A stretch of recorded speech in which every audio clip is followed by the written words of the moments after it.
अविदत विषयान्तरच्चटारे उपनिषदा मुखमान मात्रमोघका अभिसगुणवता तदेकशेषी मधुरगविरुदये ममाविरस्तु வேறொன்றும் நானறியேன் வேதம் தமிழ் செய்த மாறன் செடகோபன்வன் குறுகூடி ஏரியங்கள் வாழ்வாமின் நேத்தும் மதுரகவியார் எம்மையாழ்வார் அவரே அரண் பயனன்னாகிலும் பாங்கல்லராகிலும் செயல் நன்னாக திருத்தி பணிகொள்வான் குயில் நின்றார் பொடில்சூ குருகூர் நம்பி முயல்கின்றேன் உந்தன் மொய்கடற் கந்தையே. ஸ்ரீ விஷ்ணு சம்பிரதாயத்திலே ஆச்சாரியாருக்கு மிகவும் வைபவம் கொடுக்கப்பட்டுள்ளது பகவானாலே. பாகவதர்களுக்கும் ஆச்சாரியனுக்கும் வைபவத்தை பகவானை அள்ளி தெளிக்கிறார். என்னை காட்டும் வைபவம் அவளுக்கு இருக்கட்டும் என்கிற அனுமதி கொடுத்ததே பகவான் தான். அந்த அனுமதியின் பேரே மதுரகவி ஆழ்வார் நம்மாழ்வார் உண்டான வைபவத்தை பன்னீர் சிறுத்தாம் என்கிற பிரபந்தத்திலே அனுகிரகித்துக் கொண்டு வருகிறார். அதிலே நாம் 10வது பாசனம் அனுபவித்துக் கொண்டிருக்கிறோம். அதிலும் பெரியவாச்சமுடைய வியாக்கியானம், அந்த வியாக்கியானத்தை அனுபவித்துக் கொண்டிருக்கிறோம். அதிலே பயனன்றாகிலும் பாங்கல்லராகிலும் நம்மாழ்வார் மதுரகவி ஆழ்வார் உபதேசம் பண்ணாரணும். அதனால அந்த நம்மாழ்வாருக்கு ஏதாவது பிரயோஜனம் உண்டான்னா எதுவுமே இல்லை. சரி சுவாமி, அவருக்கு பிரயோஜனம் இல்லாமல் போகட்டும். அந்த மதுரகவி ஆழ்வார் நம்மாழ்வாரின் உபதேசம் பெறுவதற்குண்டான ஒரு தகுதி, அதற்குண்டான யோக்கியத்தை, அந்த பாங்கு அவர்கிட்ட இருக்க அதுவுமே இல்லைன்னார். ஆனா பாங்கம் இல்லை, பயனும் இல்லை. பயன் நம்மாழ்வாரத்துல எந்த விதமான பயனும் கிடையாது, பிரயோஜனம் கிடையாது.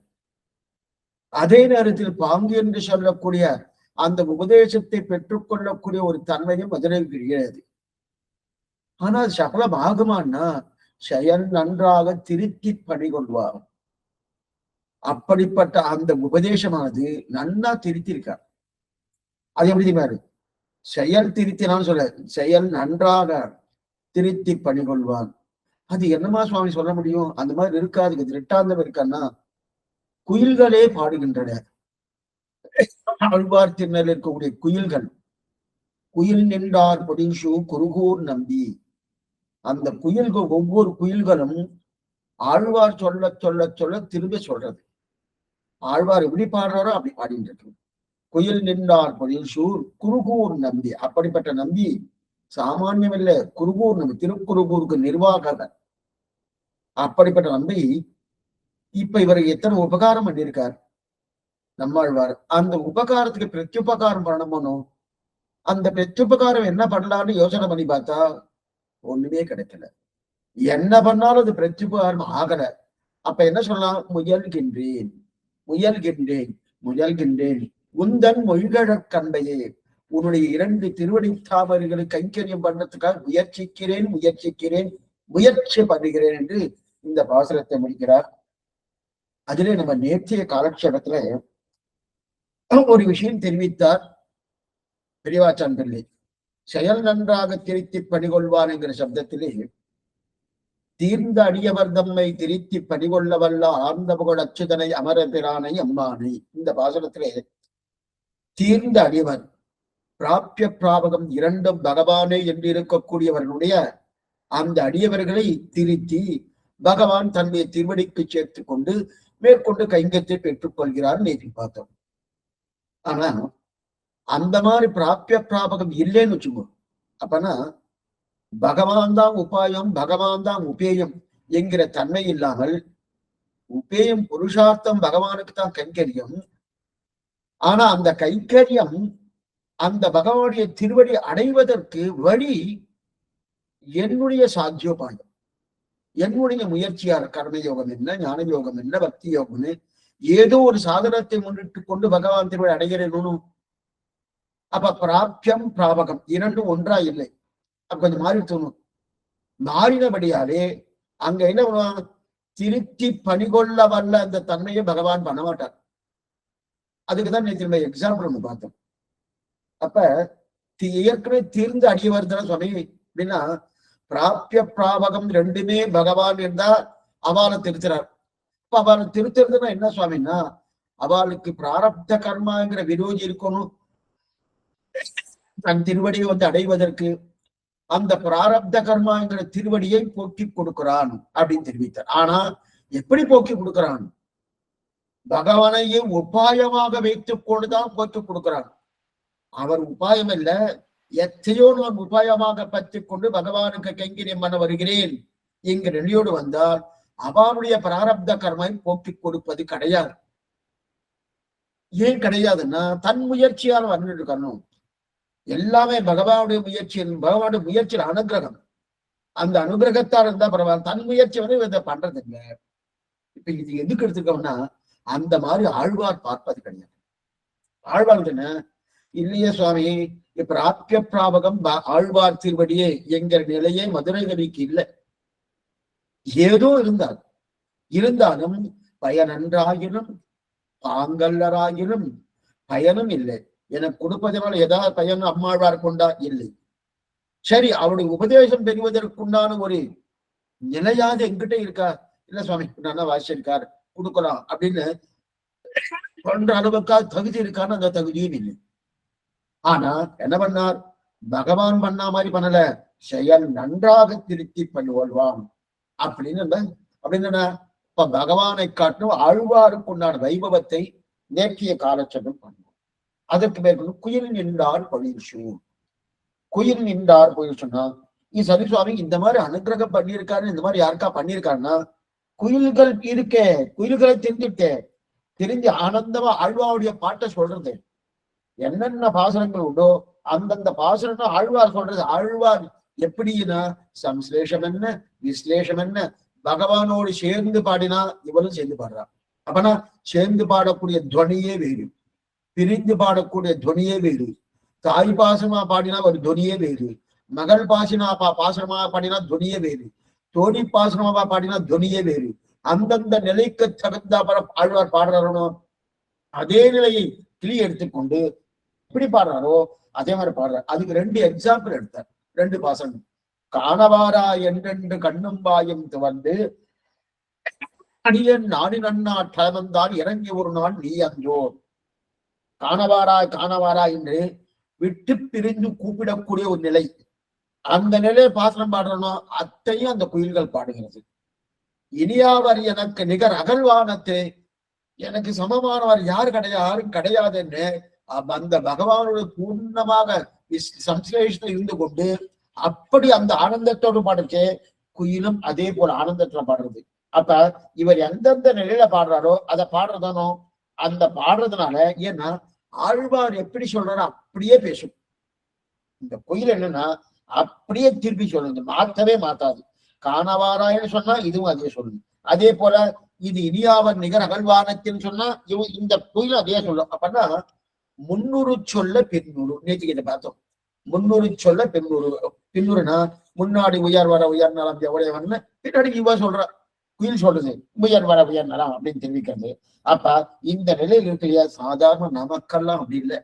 ஏன்னா நம்ம சந்தை கத்துன்னு இருக்கோம் வச்சுக்க, சந்தை கத்து கொடுக்கும்போது அநேகமா சொல்லக்கூடிய ஆச்சாரியன் சரியா சொல்லணும், அதே போல கேட்கக்கூடிய சிஷ்யாலும் சரியா சொல்லணும். ஏன்னா அவர் ஒரு சப்தத்தை சொல்லி இவர் வேற சப்தத்தை மாத்தி ஆச்சுன்னு வச்சுக்கேன், அதேதான் வரும்.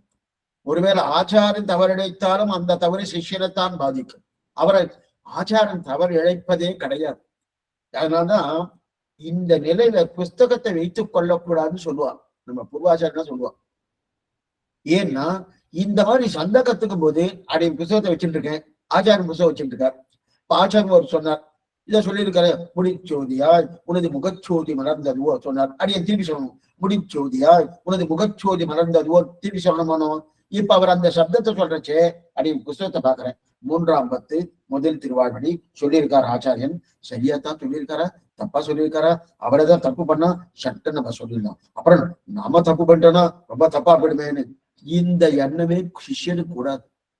அவர் தப்பே பண்ண மாட்டார். அதனாலதான் என்ன பண்ணா புஸ்தகம் வைக்கப்படாதுன்றார்.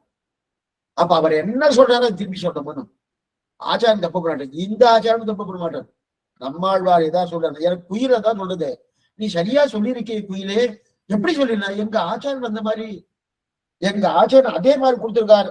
அவர் என்னென்ன சொன்னாரோ அதே பிரகாரம் அவர் தப்பா சொல்றதே கிடையாது. அவர் தப்பா சொன்னாதான் இதெல்லாம் தப்பா பண்றதுக்கு அவர் தப்பாவே சொல்லுவதே கிடையாது.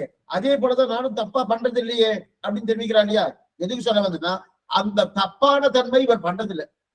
அதனால அவர் சொல்றது அது இல்லைங்க. அப்ப குயில் தப்பா சொல்றது இல்லை. ஏன்னா எங்க ஆச்சாரம் ஒழுங்கா சொல்லி கொடுத்தா நான் கொடுத்துட்டு இருக்கேன். ஊரும் நாடும் உலகமும் தன்னை போல் அவனுடைய பேரும் தார்களுமே பிதற்ற கற்புமானிடரை தெரிவிக்கிறார் இல்லையா? அப்படிப்பட்ட தன்மையோடு அந்த ஊரெல்லாம் திருத்தக்கூடிய ஆழ்வார் குயிலே தெரிஞ்சுட்டோம்னா என்ன திருத்த மாட்டாரா? என்ன திருத்த மாட்டாரான்னு மதுரை கவியாத்திர குயில் நின்றார் பொடிசு குருகூர் நம்பி முயல்கின்றேன் உந்தன் மொழிகள தம்பிய குருகூர் நம்பி. குருகூர் நம்பின்னா இந்த இடத்துல குணபூர்த்தி உடையது. நம்பி நம்பினா குணபூர்த்தி உடையது. அப்படிப்பட்ட குணபூர்த்தி எவ்வளவு குணபூர்த்தின்னா ஊரும் நாடும் உலகம் தன்னை போலே ஆக்கிட்டான். ஆழ்வாரை போலே அந்த ஊரை மாறிவிட்டான். ஓ, இது என்ன சுவாமி பெரிய கிருதயுகம் பற்றி பேரின்பவெல்லாம் பெருக, என்ன இது கலியுகம் தானே இது? இந்த கலியுகத்துல கிருதயுகம் இருக்கிறமா போல இருக்கே. ஏன்னா எல்லாரும் தெரிஞ்சிருக்காரு, எல்லாரும் பகவான் பகவான் ஆழ்வார் ஆழ்வார் எப்படி சொல்லியிருக்காருன்னா, ஆழ்வார் எந்த நிலைக்கு இருக்காரோ அந்த நிலையில எல்லாருமே மாறிட்டாங்க. ஊரும் நாடும் உலகமும் தன்னை போல் அப்படின்னு தெரிவிக்கிறோம் இல்லையா? மக்கள் மட்டுமல்ல, அதே போல இருக்கக்கூடிய தேவர்கள் மட்டுமல்ல, ஒன்றும் இல்லாத இந்த குயில்கள் பட்சிகள், அந்த குயில்கள் கூட திருந்தும் அளவிற்கு ஆழ்வாருடைய பாசனம் இருக்குன்னா, அப்ப அப்படிப்பட்ட பாசுரங்கள் ஆழ்வார் பாடினபடியாலே சிறிதளவு ஞானம் இருக்கக்கூடிய குயில்களே அதை கற்றுக்கொண்டு அதன் பிரகாரம் பாடுகிறதுன்னா, ஞானம் இருக்க மனுஷன் ஏன் பாடமாட்டான்? ஏன்னா பரப்பன ஊர்வன இதெல்லாம் நன்னா பாடிட்டு இருக்கணும். ஊரும் நாடும் உலகம் தன்னை போல ஒன்னும் தெரியாத அந்த திரியக்கு ஜாதி பறவை, அந்த பறவையே நன்னா பாடித்தனா அப்ப ஆழ்வாருடைய பூர்த்தி எப்படிப்பட்டது? அதுவும் குருகூர் நம்பி அப்படிப்பட்ட பூர்த்தி படைப்பது. அதனால முயல்கின்றேன் உந்தன் மொழிகளற் கண்பதே பயனன்றாகிலும் பாங்கல்லராகிலும் செயல் நன்றாக திருச்சி பணிகள்வான் குயில் நின்றார் பொழிசு குருகூர் நம்பி முயல்கின்றேன் உந்தன் மொழிகளர். மொழினா அழகிய கடல், அழகிய திருவடி. முயல்கின்றேன் உந்தன் மொழிகளுக்கு அன்பையே அப்படின்னா முயல்கின்றேன். முயல்கின்றேன்னா வேண்டுகின்றேன், வேண்டுகின்றேன். வேண்டுகினா முயற்சி செய்கிறேன், முயற்சி செய்கிறேன், வேண்டுகிறேன், அர்த்திக்கிறேன். இதுவும் அது அர்த்தம் தான். அர்த்திக்கிறேன் சொல்லியா? அப்ப மதுரகோலிகள் தான் பண்ணிக் கொண்டிருக்க கைங்கரியம் வேணும் என்கிற எண்ணம்னா இன்னும் போகணும், இன்னும் வேணும், இன்னும் வேணும், இன்னும் வேணும் என்று வேணும்னா இவர் கைங்கரியம் பண்ணிட்டு இருக்காரணும். பண்ண பண்ண பண்ண ஓ கைங்கரியம் பண்ணியாச்சு சுவாமி, நல்லா தான் பண்ணியிருக்கோம் போருமே அப்படின்னா அந்த எண்ணமே வரல. இன்னும் வேணும், இன்னும் வேணும். ஏன்னா திருவடிகள் அது வேணும் வேணும் வேணும்னு. ஏன்னா அன்பு வர வேண்டாமா? அன்பு வர வேண்டாமா? ஏதா காதல் இருக்க வேண்டாமா? கொஞ்சம் கூட இல்லையே, கொஞ்சம் கூட இல்லையே அப்படின்னு மதுரகவியார் நினைக்கிறார். என்ன நினைக்கிறார்? நம்மாழ்வாரத்துல கைங்கரியம் பண்ணணும், அந்த திருவடிகளுடைய அன்பு இருக்கணும், அந்த திருவடியில் காதல் இருக்கணும், நிறைய பரணமே நிறைய பரணமே நிறைய பரணமேன்னு நினைச்சு அப்படியே ஒரே இதுவா புலம்பின்றே இருக்கார். இப்ப நம்மாழ்வார் கேட்கிறார், மதுரகவிகளே நீ நிறைய பண்ணிட்டீரே, என்னென்ன கைங்கரியம் பண்ணிட்டேன்னா சுவாமி இன்னும் நான் முதலடியே எடுத்து வைக்கிறேன். இத்தனை கைங்கரியம் பண்ணியிருக்காரு, இத்தனை கைங்கரியம் பண்ணி முதலடியே ஒண்ணு இல்லையே. தேவநீர் பண்ணின உபகாரத்துக்கு அந்த உபகாரத்தோடு ஒப்பிட்டு பார்த்தால் அடி இத்தனை நாள் பண்ணினது முதலடி கூட இல்லை. அப்படின்னா அவர் 100 அடிக்கு வந்தாச்சு, அது கடைசி நிலைக்கு வந்தாச்சு. இப்ப மதுரகவி எங்க நினைக்கிறேன்னா ஆரம்ப நிலையில இருந்திருக்காரு. இன்னும் ஆரம்பிக்கணுமே. அதான் முதலடிக்கே உன்ன வரலன்னு தெரிவிக்கிறார் இல்லையா? அப்ப என்ன அர்த்தம்னா முயல்கின்றேன் முயல்கின்றேன் முயல்கின்றேன் முயல்கின்றேன் தெரிவிக்கிறார். இதுதான் இங்க ஆக குயில் நின்றார் பொழிசோ என்றவிடம் திருத்தி பணி கொள்ளும்படிக்கு திருட்டாந்தம். ஒரு காலத்திலே ஆற்றாமை பக்கம் 207 பக்கம் 207 ஒரு குயில் நின்றார் பொழிசோ என்றவிடம் திருத்தி பணி கொள்ளும்படிக்கு திருட்டாந்தம். இவர் ஒரு காலத்திலே ஆற்றாமையாலே காணவாரா என்று கூப்பிடுவது ஒரு பாசுரம் உண்டு.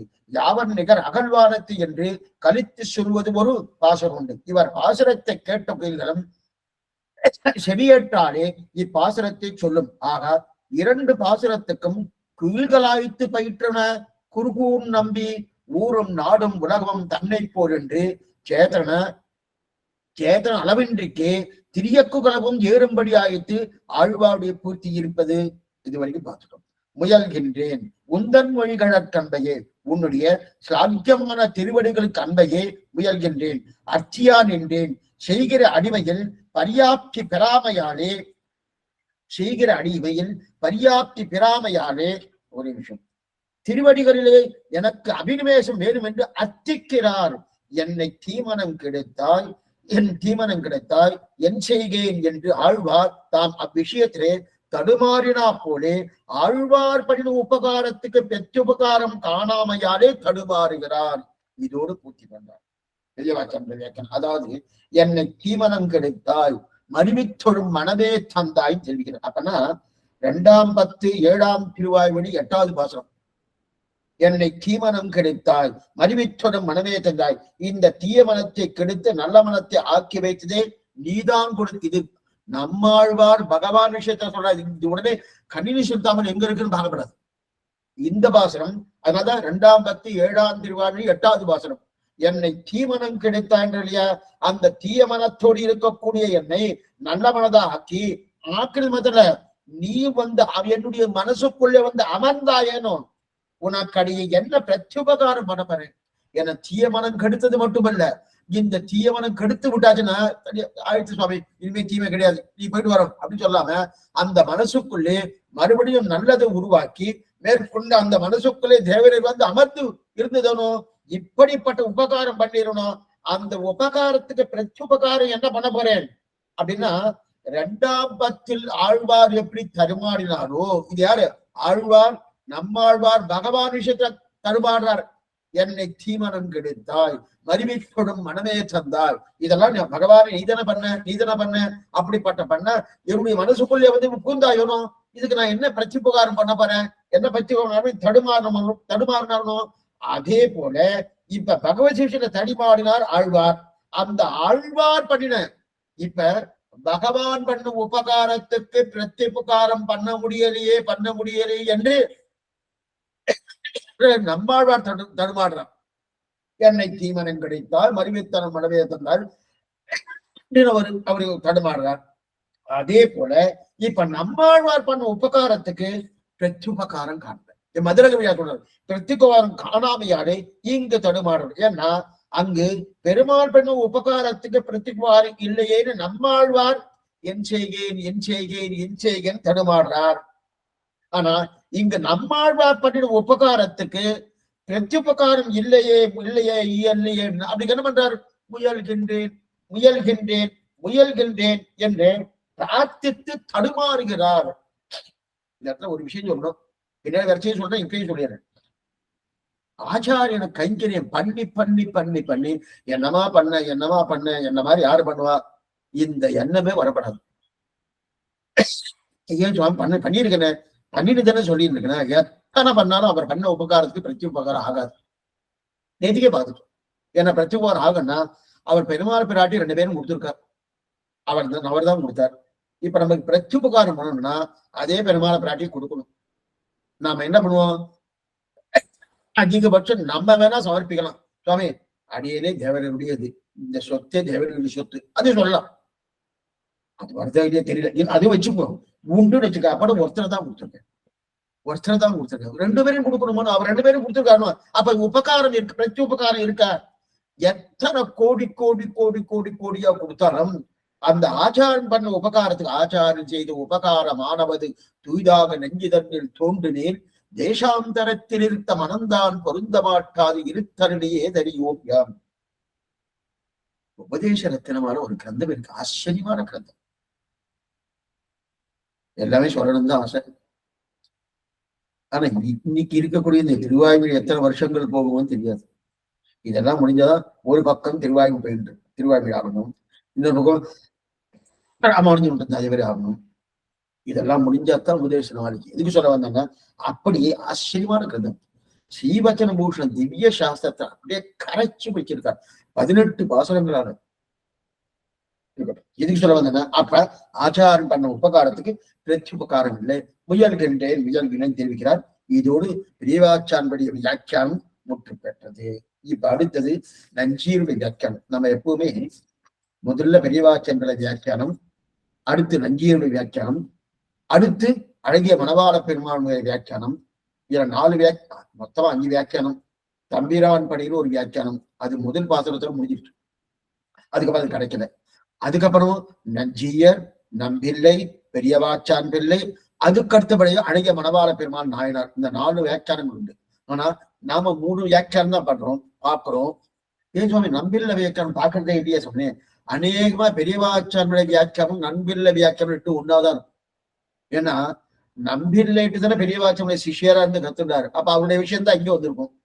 அதனால சொல்ல, ரெண்டுத்தையும் வாசி பார்த்தாலும் இதுக்கு அதுக்கும் அவ்வளவு வித்தியாசம் தெரியாது. ஆனா எங்க வித்தியாசம் இருக்கோ அது எனக்கு சொல்லிட்டுதான் வந்துட்டு இருக்கேன். அதனால நஞ்சியுடைய வியாக்கியானம் மாத்திரம் பார்த்துட்டு இருக்கோம், நம்பினதை பார்க்கறது இல்லை. அதே போல பெரியவாச்சன் பிள்ளை வியாக்கியானம் தான் பிரதானம், அதை முதல்ல பார்த்துக்கோம். அடுத்து நஞ்சிய வியாக்கியானம், அடுத்து இது முடிஞ்சதுக்கு பிறகு அழகிய மணவாள பெருமான் நாயனார் வியாக்கியானம், அற்புதமான வியாக்கியானம். இப்ப நஞ்சியுடைய வியாக்கியானம் பார்க்கணும். அதாவது பக்கம் 202, 10ஆம் பாட்டு. பயிர்கள் எரிமறிய கடவதிரே. ஒரு ஆச்சரியமான ஒரு சப்தம், எரிமறிய கடவதிரேன்னு இருக்காங்க. எரிமறியது எரிமறியது எரிமறியது பயிர்கள் எரிமறிய கடவதிரே. அப்படியே ஆழ்வார் பண்ண உபகாரத்தை ஸ்மரிக்கையாலே தாம் பண்ண பத்தி ஒன்றும் இல்லையாய் தோன்றி தேவரை திருவடிகளே இப்போதிலே நான் சந்தேகிக்க தொடங்கினேன், சிநேகிக்க தொடங்கினேன். இது அவதாரிகள். அதாவது எரி, இந்த இடத்துல பாருங்க, இந்த நினைத்திருக்கார் எரிமறிய கடவதிரேன்னு தெரிஞ்சிருக்கார். எரிமறியதுன்னா எரிமறியதுன்னா முதல்ல நம்ம பயிரை நம்ம நடுறோம். பயிரை நட வச்சு அதன் பிறகு மெதுவதுவா ஒவ்வொன்றும் பண்ணணும், ஒவ்வொன்றும் வளரணும். இப்ப மதுரகவி என்ன செய்யறாருன்னா முயல்கின்றேன். இப்ப பயிர் இப்பதான் முளைவிட்டு இருக்கு, இன்னும் ஆரம்பிச்சிருக்கு, இன்னும் கதிர் வாங்க பணம் நாள் ஆகும், இன்னும் கதிர் வாங்க நிறைய ஆகும். அப்ப பயிர்கள் மேலே மேலே வளர்ந்து நெல் வரணுமோனோ, அதற்கெல்லாம் இப்ப என்ன, அதற்கெல்லாம் முயற்சி பண்றேன். அதான் அதுக்கு என்ன பேர், இதுக்கு எரிமறியம், எரிமறியதுன்றார். எரிமறியதுன்னா பயிரை நன்னா நாத்து நடணும், நாத்து நட்டு மேற்கொண்டு அது நன்னா வரைஞ்சி வளைச்சல் வந்து அதுக்கப்புறம் போகம் மேற்கொண்டு இதை கதிர இருக்கணுமோ, அதெல்லாம் ஆரம்பத்திலே இருக்கு. அதே போல இங்க என்ன இருக்காரு, மதுரகவியோட ஆரம்பத்துல இருக்காரு. என்ன, நம்மாழ்வார் பண்ணின உபகாரத்துக்கு பிரத்யுபகாரம் முயல்கின்றேன். ஏன்னா அந்த முயல்கின்றேன் இப்பதான் விதையே விதைத்து வெளில வந்திருக்கக்கூடிய ஒரு தன்மை. இப்பதான் விதைக்க போறார், விதைக்க போறார். அதான் என்னது, அதுக்குதான் என்ன எரிமறியாது, எரிமறி விதைக்க போறான்னு தெரிவிக்கிறதையா. அப்ப ஏன்னா இதுவரையில் பக்தி பெரியது அப்படின்னா தான் பண்ண பக்தி பெரியதுன்னு நினைச்சிட்டு இருந்தார். இதுவரைக்கும் என்ன நினைச்சிட்டு இருந்தார், மதுரகவி ஆழ்வார் நம்ம ஆழ்வார்ட்ட என்ன பண்ணார், நம்ம திருத்தினோட நம்ம பக்தி காமிச்சோம், என்னமா பக்தி பண்ணிட்டு இருக்கோம்னு மதுரகவியோட அப்படியே நம்ம பக்தி பெரியது அப்படின்னு நினைச்சிட்டு இருந்தார். இப்ப நம்ம ஆழ்வார் கொஞ்சம் இப்பதான் 10ஆம் பாசனம் வந்துட்டணும், கொஞ்சம் ஆதரத்தோடு பாக்குறார். ஆதரத்தோடு பார்க்கச்சே இப்ப என்ன ஆச்சு, அவரோட பார்வையை பார்க்கச்சே இது ஒண்ணுமே இல்லையே, நான் பண்ணின பக்தி ஒண்ணுமே இல்லை போட்டிருக்கு, இப்பதான் தெரிஞ்சுக்கிறாரு. இத்தனை நாள் மதுரகவியா என்ன நினைச்சான்னா, நான் பண்ணிருக்கேன் பக்தி, நான் பண்ணிருக்கேன். சில பேர் தான் நினைப்பேன், ஆச்சாரன்ட்ட என்னமா நான் இருந்துட்டு இருக்கேன், பெருமாள்கிட்ட நான் என்னமா பக்தியோடு இருந்திருக்கேன், என்னமா இருக்கா, கார்த்தார எழுந்ததுல இருந்து நேரா பெருமாள் சந்தித்தான், அதுக்கப்புறம் பெருமாள் கைங்கிற போனோன்னு இங்க வந்துடுறேன் அப்படின்னு நினைச்சிருக்கேன். நான் பண்ற பக்தியை காட்டுல யார் பண்ணுவா? இந்த நிலையோடு சில பேர் பண்ணிட்டு மதுரகவியா அதே நிலையில இருக்காரு. நான் தான் பக்தியை நான் 10 பாட்டா பார்த்தோம், இது 10ஆம் பாட்டு. 9 பாத்திரம் ஆழ்வார் பெண்ணையே சொல்லிட்டு இருக்கணும். சொல்றபடியாலே என்னமா பக்தி இருக்கு, என்னமா பக்தி, ஆழ்வார்ட்ட நல்ல பக்தி வந்துருக்கு, பரவாயில்ல நல்ல பக்தி வந்து தனக்கு தானே ஒரு பெருமையா நடிச்சுட்டு தானோ. இப்ப ஆழ்வாருடைய திருமுக மனத்துல ஆதரத்தோடு பார்த்த உடனே இப்ப தெரிஞ்சுட்டாரு, நாம ஒண்ணுமே இல்லையே, ஆழ்வார் நமக்கு காட்டின உபகாரத்தை பார்த்து நம்ம என்ன பக்தி பண்ணிருக்கோம், ஒண்ணுமே இல்லையேன்னு தெரிஞ்சுக்கிறார். இப்பதான் இதெல்லாம் நஞ்சியே தான் கட்டிருக்காரு, இந்த மாதிரி பெரிய வியாக்கியானத்துல இல்ல. அதனாலதான் இந்த 3 வியாக்கியானம் வாசிக்க முடியாது. இப்ப ஒண்ணுமே இல்லையே, நான் என்ன சுவாமி பண்ணிருக்கேன், ஒண்ணுமே கிடையாது அப்படின்னு நினைக்கிறாரு. சரி, இந்த நிலை எப்படி வந்தது மதுரகவிக்கு? இப்ப நமக்கெல்லாம் வருமானா? பண்ணலைன்னாலும் நன்னா பண்ணினேன்னு வரும். அது வரும். பண்ணவே இல்லை ஆனா நன்னா பண்ணு, என்னமா நான் பண்ணிருக்கேன் சுவாமி அப்படின்னு வருமானோ? அவருக்கு நன்னா பண்ணியிருக்காரு. பண்ணானா ஆழ்வார் திருமுக மண்டலத்தை ஒரு ஆதரத்தோடு சேவிச்ச உடனே என்னது இது நான் பண்ணிருக்கேன், ஒண்ணுமே இல்லையே ஒண்ணுமே இல்லையே, ஆழ்வார் பண்ணதுக்கு நான் ஒண்ணுமே இல்லையே ஒண்ணுமே இல்லையே வந்துருச்சு. சரி, இந்த நிலை வரணும் போனோம். இந்த நிலை எப்படி வந்தது மதுரைக்குன்னா, இதையும் ஆழ்வார் தான் சொல்லி கொடுத்திருக்காரு. நம்ம ஆழ்வார் தான் இதையும் சொல்லி கொடுத்திருக்காரு. என்னமா சுவாமி கொண்டு கொடுத்தாருன்னா, நம்ம ஆழ்வாருக்கு 3 ஞானங்கள். பரபக்தி, இதுக்கு அந்த ஜாகிரதையா கரும்பும். பரபக்தி, பரஜான, பரமபக்தி. இந்த 3 நிலையில பாடினார் நம்ம ஆழ்வார். பரபக்தினா என்ன, பரஜானம் என்ன, பரமபக்தி என்ன, அப்படி ரொம்ப உள்ளுக்குள்ள போகல. ஏன்னா மேலெழுந்தவாறு சொல்லிடுறேன். ஆழ்வார் பகவான் அப்பாரமான பிரீத்தி வச்சார். பரபக்தி, பரஜான, பரபக்திக்கு வந்துட்டார். வந்தாரு. அது எங்கெங்க தெரியுது? பரபக்தி, பரபக்தினா எங்க இருக்கு? இந்த இடத்துல பாருங்க, திருவிருத்தம். 4 திருவாய்மொழி, 4 கிரந்தங்கள் அனுபவிச்சாரணும். திருவிருத்தம், திருவாசிரியம், பெரிய திருவந்தாதி, அது கூட திருவாய்மொழி. இந்த திருவாய்மொழி 10ஆம் 8ஆம் திருவாய்மொழி. செஞ்சற்கவிகால் உயிர்காத்தாட்சைமின் திருமாலிருஞ்சோலை வஞ்சற்கல்வன் மாபாயன் மாயக்கவியாய் வந்து என் நெஞ்சும் உயிரும் உள்கலந்து நின்றார் அறியாவண்ணம் என் நெஞ்சும் உயிரும் அவை உண்டு தானேயாக நிறைந்தார்னு இது 10ஆம் 8ஆம் திருவாய்மொழி. அந்த 8ஆம் திருவாய்மொழி வரைக்கும் பரபக்தி. ஆழ்வாருக்கு இருக்கக்கூடிய 3 நிலைகளையா, பரபக்தி, பரஜான, பரமபக்தி. அப்ப திருவிருத்தம், திருவாசிரியம், பெரிய திருவந்தாதி, திருவாய்மொழி 10ஆம் 8ஆம் திருவாய்மொழி வரைக்கும் பரபக்தி. அப்புறம் இன்னும் 2 இருக்க சுவாமி. 8ஆம், அதுக்கப்புறம் 10ஆம் 9ஆம் திருவாய்மொழி. சூழ் வீசும் பனிமுகில் சூரியம் முழக்கின ஆழுகடல் அலதிரை கையெடு ஆடின 7 பொழிலும் பலமேந்து என் அப்பன் வாழ்வுகள் நாரணம் தமரை கண்டு கொண்டு இல்லையா? அப்படிப்பட்ட அந்த 10ஆம் 9ஆம் திருவாய்தான் பரஜானம். அடுத்த நிலை பரஜானத்துக்கு வந்தார். அடுத்து 10ஆம் 10ஆம் திருவாய்மொழி. முனியே, நான்முகனே, முக்கண் அப்பா, என் கொல்லாக்கடிவாய் தாமரைக்கண் கருமாணிக்கமே என்கல்வா தனியேன் ஆர்வியரே என் தலைமைசையாய் வந்திட்டு இருநான் போகலுற்றேன் ஒன்றும் மாயம் செய்யேன் என்னையா?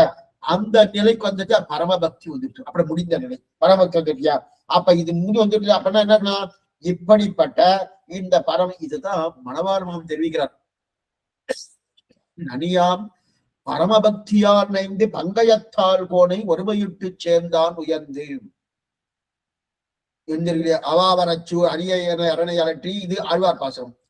இங்க என்ன, நனியாம் பரமபக்தியார் நைந்து சூழ்ந்து நின்ற மாழ்வி செம்பல் தொல்ல வழிகாட்ட ஆழ்ந்ததனை முற்றும் அவதரித்து வாழ்ந்தன் கடியருடனே இருந்தவாட்டை உரை செய்தான் முனிமகிழ்ச்சே ஞானமுனி. முனிமாறன் முன்புரைசை முற்றின்பம் நீக்கி தனியாக நின்று தளர்ந்து நனியாம் பரமபக்தியால் நைந்து. இது மணவாழ்மொழி திருவாவி நூற்றந்தாய் பாசம். அப்படிப்பட்ட பரமபக்தியால் நைந்து இருக்கா இல்லையா? அப்படிப்பட்ட சீசுக்தியை, அந்த சீசுக்தி ஆழ்வாட்டிருக்கிறார். சூழ்ந்தகழ்ந்தாழ்ந்துயர்ந்த முடிவில் பெரும்பால் சூழ்ந்ததனில் பெரிய மரணன் மலச்சோதி சூழ்ந்ததனில் பெரிய சுடஞ்ஞான இன்பம் சூழ்ந்ததனில் பெரிய என் அபாவரை சூழ்ந்தாய சூழ்ந்ததனில் பெரிய என் அவா. இந்த பாசனம் வரைக்கும் இது 10வது பாசனம் அறப்பாட்டு. சூழ்ந்ததனில் பெரிய என் அவான்ற அந்த அறப்பாட்டு முடிஞ்சு போச்சு. இன்னொரு அறப்பாசனம் இருக்கு, ஒரு பாசனமே இருக்கு. அபாவரச்சு அரியனை அரணை அரற்றி அபாவற்று வீடு பெற்ற குருகூர் செடகோபன் சொன்ன அவாவிரந்தாதிகளால் இவையாயிரம் முடிந்த அவாவிரந்தாதி இப்பத்தறிந்தார் பிறந்தார் என்றிருக்கிறா. இதில் அவா என்கிற சப்தம் வரைக்கும் தன் அவான்னா தன்ன காதல்னா பக்தி. அப்படிப்பட்ட காதல் பக்தி இதெல்லாம் என்னமா என்னுடைய காதல், என்னமா என்னுடைய பக்தின்னு நம்மாழ்வா என்னுடைய பக்தி பெரியது, காதல் பெரியதுன்னு நினைச்சிட்டு இருந்தார். ஆழ்வார் ரொம்ப பெருமையோடு நினைச்சுட்டு இருக்கார். என்ன பக்தி பரவாயில்ல, நமக்கு நல்ல பக்தி வந்துட்டு, நல்ல காதல் இருக்கு, பகவான் மேல இத்தனை பிரீத்தி இருக்கேன்னு அப்படின்னு நினைச்சிருந்தாரு. இப்ப பெருமாள் ஆழ்வார கை கொள்றதுக்காக நிற்கிறார். இப்ப கடைசி பாட்டு வந்துட்டு ஆழ்வார் ஆக்ஷன் போடணும். பெருமாள் முன்னாடி நிற்கிறார். முன்னாடி நின்றாரணும். நின்ன உடனே இப்படி அடைவதற்கு அவன் பண்ணின அனாதைக்கான முயற்சி யோசிக்கிறான். அவன் நின்று அவனுடைய திருமுகமலத்துல சேவிச்ச உடனே நான் இந்த ஜென்மால என்னவோ 4 கிரந்தங்களை பண்ணி இன்னும் பரபக்தி பரஜான பரபக்தின்னு சொல்லிட்டு இருக்கேனே, நான் இத்தனை நாள என்ன பண்ணினா ஏது பண்ண, எத்தனை ஜென்மம் மாறி மாறி பரபிறப்பம் பிறந்து அடியை அடைந்து உள்ளம் தேடி இருளின்ப திருவல்லம் யான் மொழிகள் இத்தனை ஜன்மாவே காத்துட்டு தானே நான் இந்த ஜன்மால என்னவோ பக்தி பண்ண நினைச்சிட்டு அப்ப என்னுடைய பக்தியை அவா எழுது போல குளப்படி போல ஒரு பசுமாடு இருக்கணும். அந்த பசுமாடுடைய கால் எந்த அளவுக்கு அது அமுங்குமோ அந்த அளவுதான். அதுதான் குளப்படி. குளப்படி கூட இல்லைன்ற குருவாச்சாரியர். குளப்படி கூட இல்லை. ஆனா ஒரு சின்ன ஒரு கூழாங்கல்ல போல வச்சுக்கலாம். ஆனா பெருமாள் என்னை அடைய வைத்த அந்த அப்படிப்பட்ட அவா இருக்கே, அந்த அபினிவேஷம் இருக்கே, அது பெரிய மலையை போல பாறாங்கல்லை போல பெரிய எரிவா. அப்படிப்பட்ட அவா. ஏன்னா ஒண்ணுமில்லாத என்னவா பெருசு நினைச்சிடணும். இந்த அவா, இந்த காதல், இந்த பக்தி குளப்படி போல. ஆனா பகவானுடைய அவா, பகவான் என்னிடத்துல வைத்த அந்த அப்படிப்பட்ட பிரீத்தி காதல் எப்படி விடுது, அது கடலை போல. அப்படின்னா இத்தனை நாடு நம்மாழ்வார் தன்னுடையது பெரியது பெரியது பெரிய நினைச்சிருந்தாரோ சட்டுன்னு ஒரே நிமிஷத்துல பெருமா மூடிட்டார். ஒரே நிமிஷத்துல நெட்டமாருங்க 10 திருவாய்மொழி, அதுல 10வது பாசனம், அது 9வது, அதாவது 10-11 சாத்தமர பாசனம்.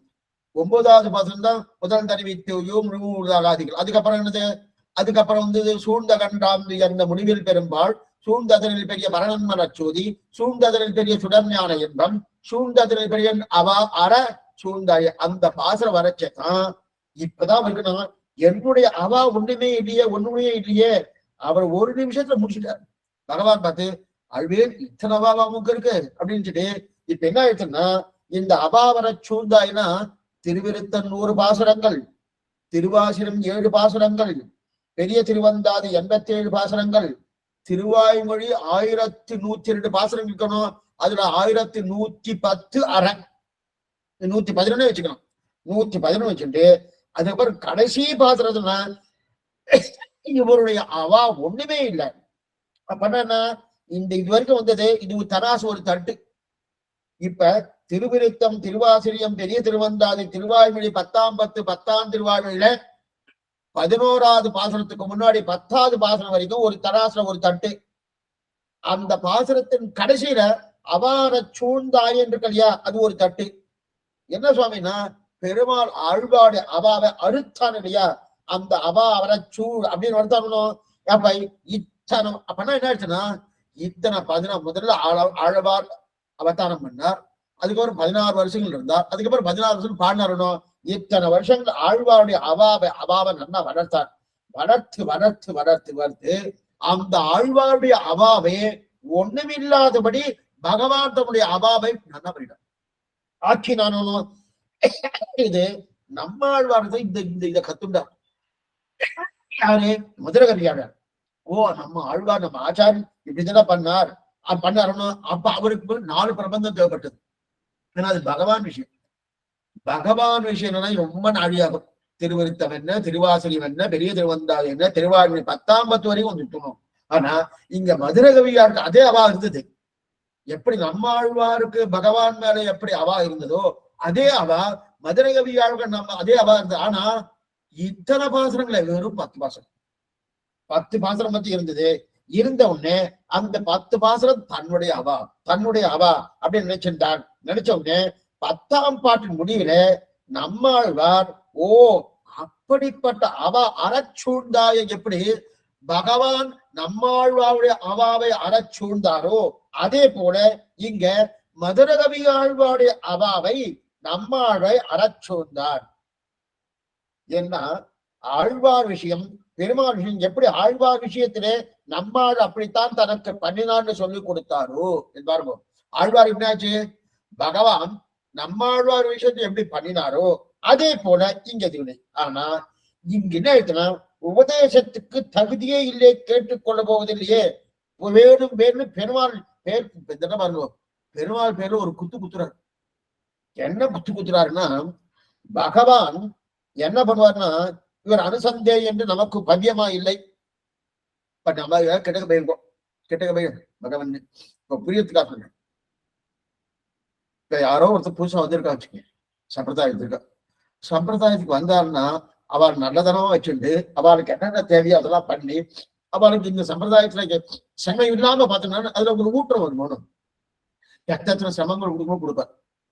கொடுக்கறச்சேன்னா இவனுக்கு எனக்கு அனுசந்தேகமா இல்லையே, பவ்யமா இல்லையே, பவிகமையா இல்லையே, இவனுக்கு சொல்லாதேன்னு அப்படின்னு அனாதரிச்சுக்குவார் பகவான். இவன் ஒண்ணு நிறைய பரீட்சை வைப்பாரு, ஒரு பரீட்சை 2 பரீட்சைல இந்த மாதிரி ஆச்சாரம் பண்ண மாட்டார். என்ன பண்ணுவேன்னா நிறைய பரீட்சை வச்சு நாம தான் கொஞ்சம் ஜாகிரதையா இருக்கணும். நீ எத்தனை வச்சாலும் நான் உன் திருவிடை உன்னால் அல்லால் யாவராலும் ஒன்றும் குறைவேண்டேன், கலைவாய் துன்பம் கலையாதொடுவாய் கலைகன் மட்டினேன், வளைவாய் நேவி பழையாய் குழந்தை கிடந்த மாமணி என்ற சின்னானதை வைக்காது உன்னை தவிர மற்றொரு கதி எனக்கு கிடையாது. அந்த திட அத்தியவசாயம் சரியா இருக்கான்னு அப்பப்ப ஒரு பரீட்சை பண்ணுவார். அநேகமா இல்ல, நிச்சயமா நம்ம தோத்துவோம். அந்த பரீட்சையில என்ன பண்ணுவோம், பெயின் தான்.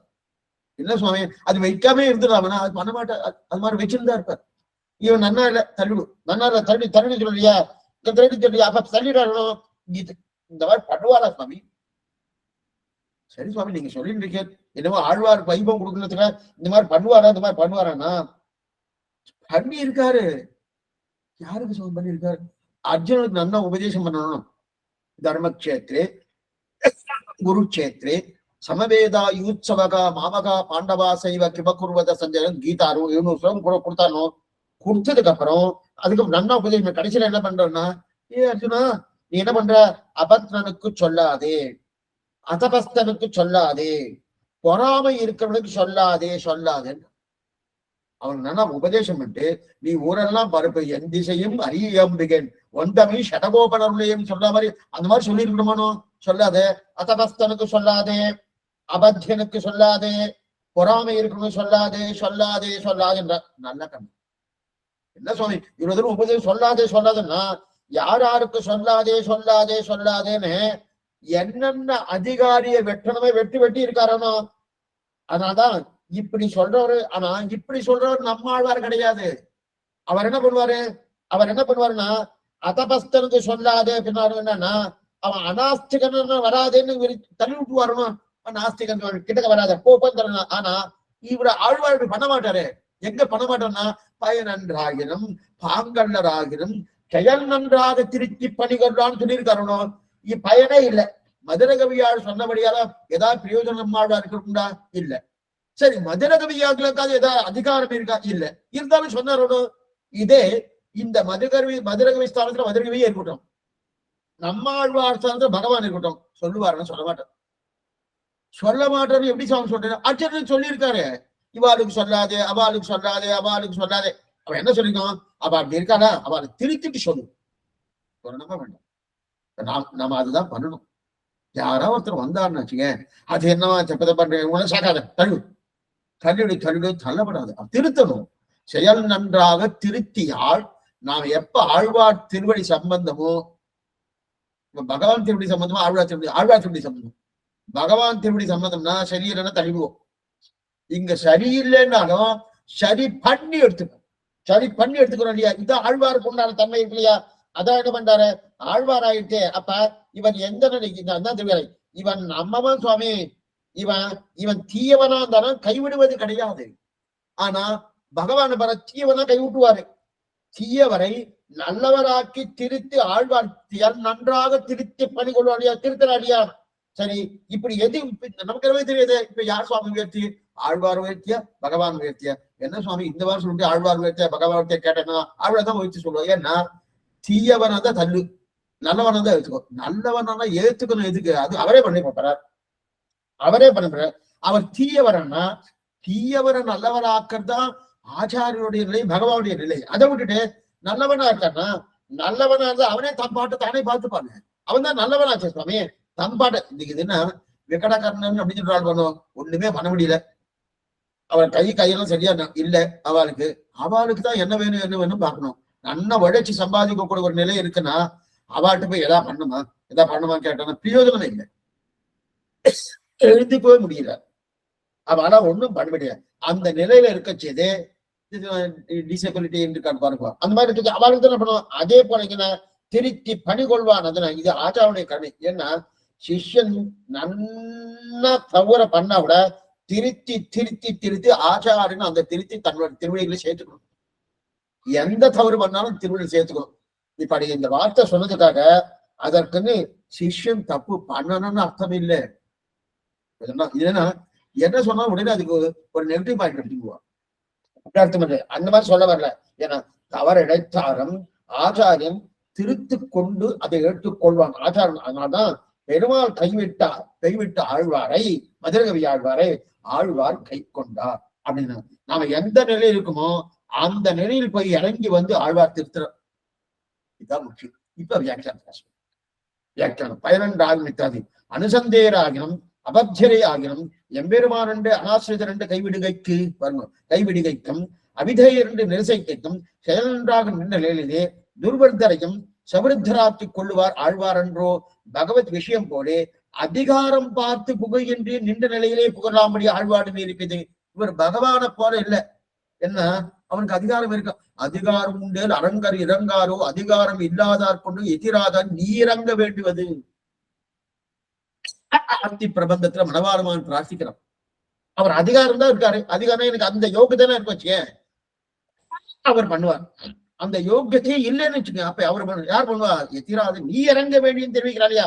அதுக்கு அடுத்தது குயில் இத்தாதி நின்ற நிலையிலே கிட்டலாம் அன்பைக்கு நிதர்சனம் சொல்லுகிறது. இவரை அவகாகித்த திரிய குற்றம் கழித்து வர்த்திக்கும்படி இவரை கிட்டினார்க்கும் உண்டுகானம் என்று ஏத சாமகாயன் நாஸ்த என்கை பகவத் விஷயத்தாளுக்கிறே ஒரு தேச விஷயத்தை தேரப்போக வேண்டுவது ஏற்றமுள்ள விஷயத்தை பற்றினார்க்கு இங்கே கிடைக்கும் போலோ காணும் முக்தர்க்கரே அங்கு போக வேண்டுவது முமுட்சுகளுக்கு கிடைக்கும் இடவரே இவ்விடம் எம்பெருமானோடு நித்தியரோடு முக்தியரோடு வாசியர ஜெஷடாம்படிகளே ஆழ்வாருடைய பூர்த்தி. இது வரைக்கும் பார்த்தோம். இப்ப குயில் நின்றார் பொனின்சூர் குயில் இத்தியாதி. அப்பன்னா யார் எப்படியெல்லாம் இருக்கிறோமோ அந்த நிலையில ஆழ்வார் வந்து தெரித்து வரோம்.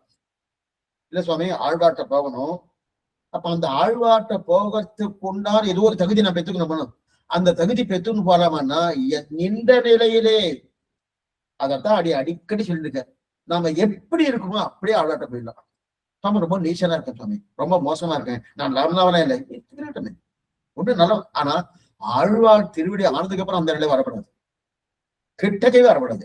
அப்ப நீ எந்த எக்குற்றவாளர் எதிர்பிறப்பு ஏதியல் வாக நின்றோர் அக்குற்றம் அப்பிறப்பு அவ்வியல்வே நம்மை ஆட்கொள்ளுமே அப்படி இந்த கண்ணி செலுத்தாம ராமானுஜன் அநேகமா ஏகார்த்தத்தை தான் சொல்லும். அப்படி இருக்கச்சே இவர் என்ன தெரிவிக்கிறாரு? நீ எப்படி இந்த நிலையில ஆழ்வார் திருத்தலையா எத்தனை தாழ்ந்தவரையும் திருத்துவாரான்னு ஒரு எடுத்துக்காட்டு.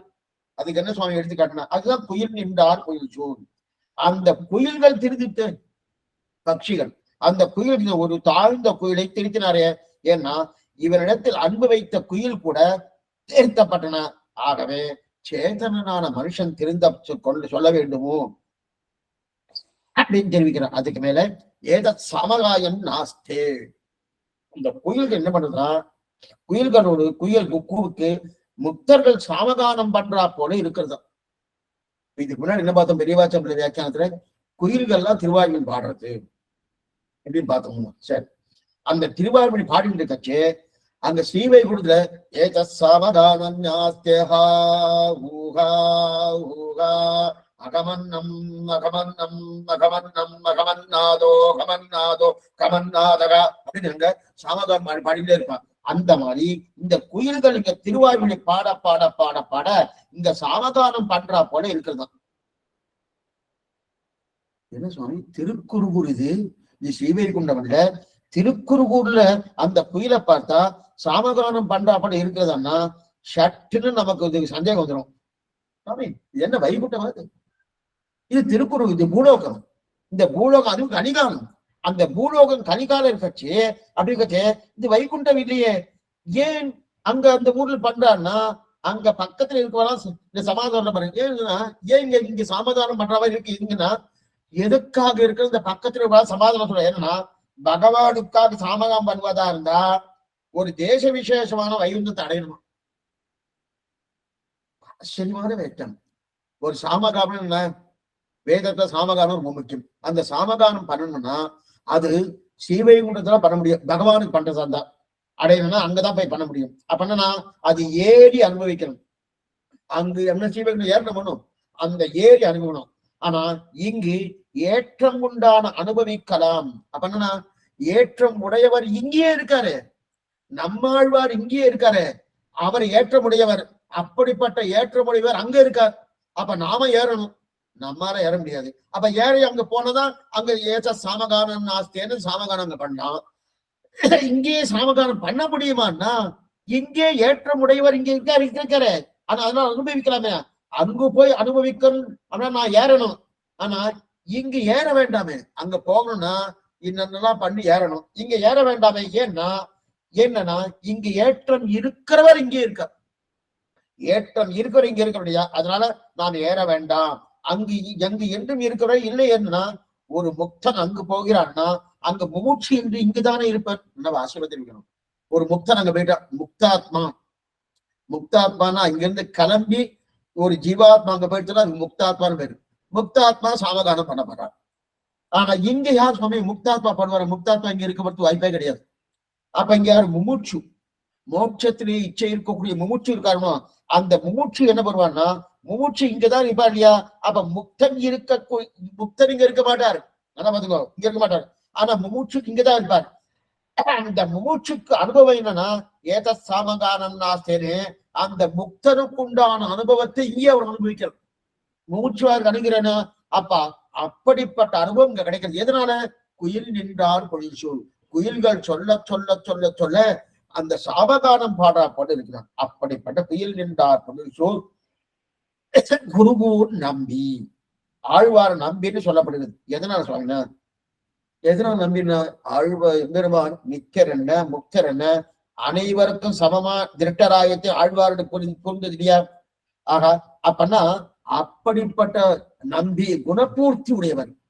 பகவானுக்கு என்ன குணபூர்த்தி உடைய அதை காட்டிலும் மேம்பட்டதான குணபூர்த்தி உடையவடையதான் குருகூர் நம்பி.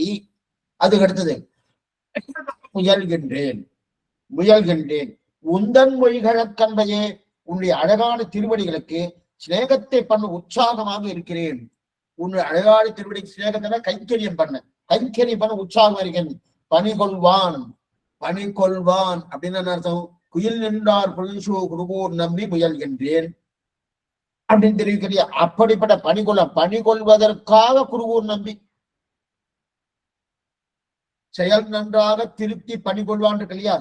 அந்த பணி கொள்வதற்காக குருவமின பணிவை ஏற்றுக்கொள்ளக்கூடிய குருகூர் நம்பியே உன்னுடைய திருவடிகளுக்கு பணிகளை செய்ய முயற்சிக்கிறேன்.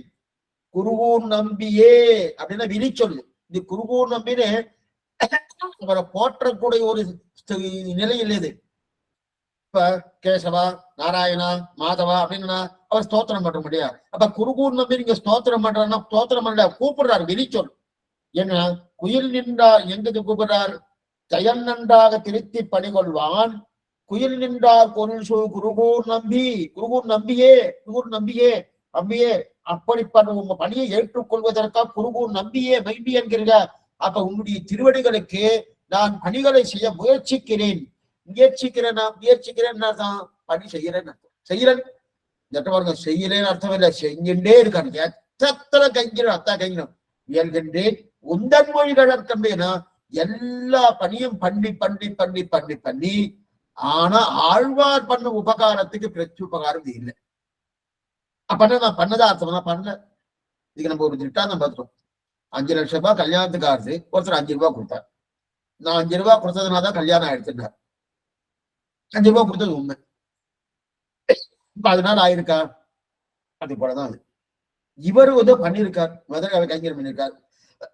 அப்ப அவர் பண்ண கைங்கரியம் ஆழ்வார் அந்த உபகாரத்துக்கு இது பிரத்யுபகாரம் ஆயிடுத்தான்னா இல்ல அப்படின்னு இதோட ஆச்சரியமான நஞ்சியுடைய வியாக்கியானம் முற்றி பெற்றது. இது நாயனார் வியாக்கியானம் அற்புதமான வியாக்கியானம். இதை நீங்க மிஸ் பண்ணவே கூடாது. எல்லா பாட்டுமா இருக்கதான். இது அழகிய மனவார பெருமான் நாயனோட வியாக்கியானம் ஆச்சரியமான இருக்கும். 10ஆம் பாட்டு அவதாரிக்கு 11 இத்தியாதி பக்கம் 209 11 இத்தியாதி கீழ் பிரபந்தத்திலே பாடின தாத்பரியம் ஆழ்வாருடைய சர்வ பிரகார வைலட்சணம். இப்படி விலட்சண ஆழ்வார் தம்பக்கள் பண்ண உபகார வைபவமே தம்முடைய தோஷத்துக்கு எதிர்த்தட்டான ஆழ்வார் வைலட்சண்யமும் தம்முடைய குறைக்கு எதிர்த்தட்டான உபகாரத்துவம் இவ்விரண்டையும் சொல்லிக் கொண்டு போந்தார். கீழே 10 பாசனம் இருக்கணும். இது 10வது பாசம். 10 பாசனத்தை சொல்றது எல்லா படிகளாலும் ஆழ்வார்க்கு நம்மாழ்வார்க்கு கூட பெருமையை சொன்னார். அப்படிப்பட்ட பெருமையை சொல்லி அரும்பதத்துல மன்னா எடுத்துக்கணும். 10ஆம் பாட்டு கீழே 60 இருக்கணும். 11 ஆரம்பித்தாது. சர்வ பிரகாரமாக வைலட்சணம் என்றது பிராப்தியத்துவம், பிராபகத்துவம், ஞானப்பிரதத்துவம், தோஷ பிரதிபலத்துவம் முதலான வைலட்சணம் என்றபடி கீழில் பிரதிபந்தனுடைய தாற்பயம் என்று தொடங்கி அருளி செய்த வாக்கியத்தை விவரிக்கிறார். தம்முடைய தோஷத்துக்கு எதிர்த்தட்டான என்று தொடங்கி தெகுடாடுகிறார் சப்தம் வரணும். தெகுடாடுகிறார் என்றது தடுமாடுகிறார் என்றபடி அவரே சமாதானம் எழுதிட்டார். ஏன்னா தெகுடாடுகிறார்னா நம்ம நினைச்சுக்கோனா தடுமாடுகிறார் என்றபடி தெகுடாடுகிறார் என்ற பிரத்யுபகாரம் பண்ணிடுவதற்கு என்னென்ன ஏது ஒன்றில்லை எங்கு செய்வது இங்கு மங்கு என்கிறபடியே முமுட்சு தசையோடு முக்த தசையோடு வாசியர பிரத்யுபகாரம் பண்ணி தலை கட்ட போகாதென்கிறார். வேதத்தின் பொருள் நிற்கப்பாடு என்று தொடங்கி வேதத்தின் பொருள் என்பது முமுட்சு தசை. சகிதே யமாவா என்கிற முக்த தசை. இந்த சுதிக்கு பொருளாவது யாவதொரு ஆச்சாரியன் என்னை சேதத்த ஞானத்தை உண்டாக்கி ஈஸ்வரன் போட்டு சமர்ப்பிக்கிறானோ அப்படிப்பட்ட பரதேவதையும் தெரிவிக்கிறார். இப்ப இந்த அரும்பதத்தோடு இந்த வாசிச்சதான் புரியும். இப்ப ஆழ்வாருக்குண்டான வைலட்சண்யம் அப்படின்னா பிராப்தியத்துவம், அதே போல பிராககத்துவம், ஞான பிரதத்துவம், தோஷ பிரதிபத்துவம், இந்த 4 முதலான வைலட்சங்கள் 4 சொல்றார். அப்படின்னா பிராப்தியத்துவம், பிராப்தியம்னா புருஷார்த்தம். ஆழ்வாரே புருஷார்த்தம், அது நல்லா தெரியாது. அதுக்கப்புறம் அவருக்கு அவருக்கு பெருமை நல்லா வருது. ஆழ்வார புருஷன் பெருமை தெரியாது. அதுக்கப்புறம் பிராபகம்னா அவரை அடையக்கூடிய சாதனம். ஆழ்வார் திருவடி அடையணுமோ அதுக்கு சாதனம் எது? அந்த சாதனம் தான் பிராபகம். அதுக்கப்புறம் ஞான பிரதத்துவம், ஞானத்தை கொடுத்துதான் பெருமாடத்தில் பிரேமத்தை விளைவிக்கிறார் ஆழ்வார். அப்ப ஞானத்தை கொடுக்கும் தன்மை நம்ம பகவான்கிட்ட பக்தி ஏற்படணும்னாலே ஆழ்வார் இருந்தா தான், ஆழ்வார் அனுகிரகம் தான் பகவான்கிட்ட பக்தி வரும், தாயாற்ற பக்தி வரும். அப்ப ஞான பிரதத்துவம், அந்த ஞான பிரதத்தை கொடுக்கிறதே ஞானத்தை கொடுக்கும் தன்மை ஞான பிரதத்துவம் 3ஆயிட்டு. 4வது தோஷ பிரதிபதத்துவம். எத்தனை தோஷங்கள் இருந்தாலும் அதற்கு எதிரான தன்மை. எத்தனை தோஷம் இருக்கு. இப்ப என்ன பண்ணாரு? நன்மையால் மிக்க நான்மறையாளர்கள் புண்மையாக கருதுவர், ஆதலின் அன்னையாயத்தனாய் என்னை ஆண்டிடும் தன்மையான் தெரிவித்தறியார். எத்தனை தோஷங்கள் இருந்தாலும் அதுக்கு எதிரான தன்மை இருக்கு இல்லையா? இப்படி எல்லா விதத்திலும் இருக்கும் சிறப்பு எல்லாமே கீழ் பாசனம் சொல்லியாச்சு, 10 பாசனமும் சொல்லியாச்சு. இப்பேற்பட்ட ஆழ்வார்னு சொன்னார். இப்ப இப்பேற்பட்டவர் அடியனுக்கு என்ன பண்ணார்? உபகாரம் பண்ணார். முதல்ல ஆழ்வார் வைபவம் என்னென்ன சொன்னார்? பிராப்தியத்துவம், பிராபகத்துவம், ஞான பிரதத்துவம், தோஷ பிரதிபடத்துவம். பிராப்தியத்துவம் புருஷார்த்தம் ஆழ்வார் தான். அப்பனா ஆழ்வார் திருவடிகளை கைங்கரியம். பிராபகத்துவம் ஆழ்வார் திருவடியே உபாயம். அதுக்கப்புறம் ஞான பிரதத்தம், அந்த ஆழ்வார் தான் எனக்கு ஞானத்தை ஊட்டுகிறார். பகவானை சேமிக்கணும், ஆழ்வார் தான் ஞானத்தை கொடுக்கும் தன்மை. தோஷ பிரதிபலத்தம், எத்தனை தோஷங்கள் எடுத்து இருந்தாலும் அதுக்கு எதிரான தன்மையோடு என்னை அனுசரிக்கிறார். இந்த 4 இருக்கு இல்லையா? இப்படிப்பட்ட அந்த ஆழ்வார் இந்த சிறப்பு இருக்கு இல்லையா? இந்த சிறப்பில 10 பாசனத்தை சொல்லிட்டேன். இந்த மதுரையா சொல்றார் 10 பாசனம் சொல்லிட்டேன். இப்பேற்பட்ட ஆழ்வார் அப்படின்னா, இப்பேற்பட்ட ஆழ்வார் அப்படின்னா இத்தனை பெருமை இருக்கக்கூடிய ஆழ்வார் அடியனுக்கு உபகாரம் பண்ணார் சொல்லிட்டார். இன்னும் என்ன சொன்னார்னா, நம் தோஷத்துக்கு எதிர்த்தட்டு ஆழ்வாரின் சிறப்பு. ஆழ்வாருக்கு இருக்க ஒரு சிறப்பு என்னன்னா, நாம தோஷத்தோடு இருப்போமோ, தோஷத்தோடு இருந்தா அந்த தோஷத்தையே பச்சையாக கொள்ளக்கூடிய தன்மை ஆழ்வாருக்கு உண்டான சிறப்பு. அது ஆழ்வாருக்கு உண்டான சிறப்புன்னு சொல்லிட்டார். அப்ப ஆழ்த்திருக்க அது மாதிரி நம் குறைக்கு நேர் எதிர் ஆழ்வார் உதவும் தன்மை.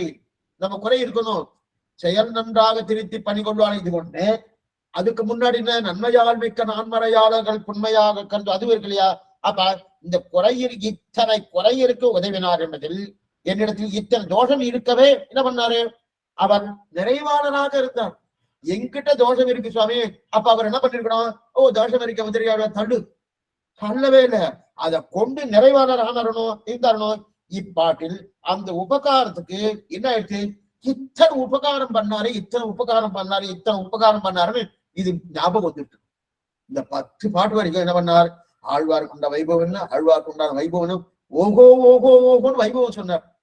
இந்த வைபவம் சொன்னோடனே எத்தனை வைபவம் இருக்க சுவாமி, இப்படி எனக்கு உபகாரம் பண்ணிருக்காரு.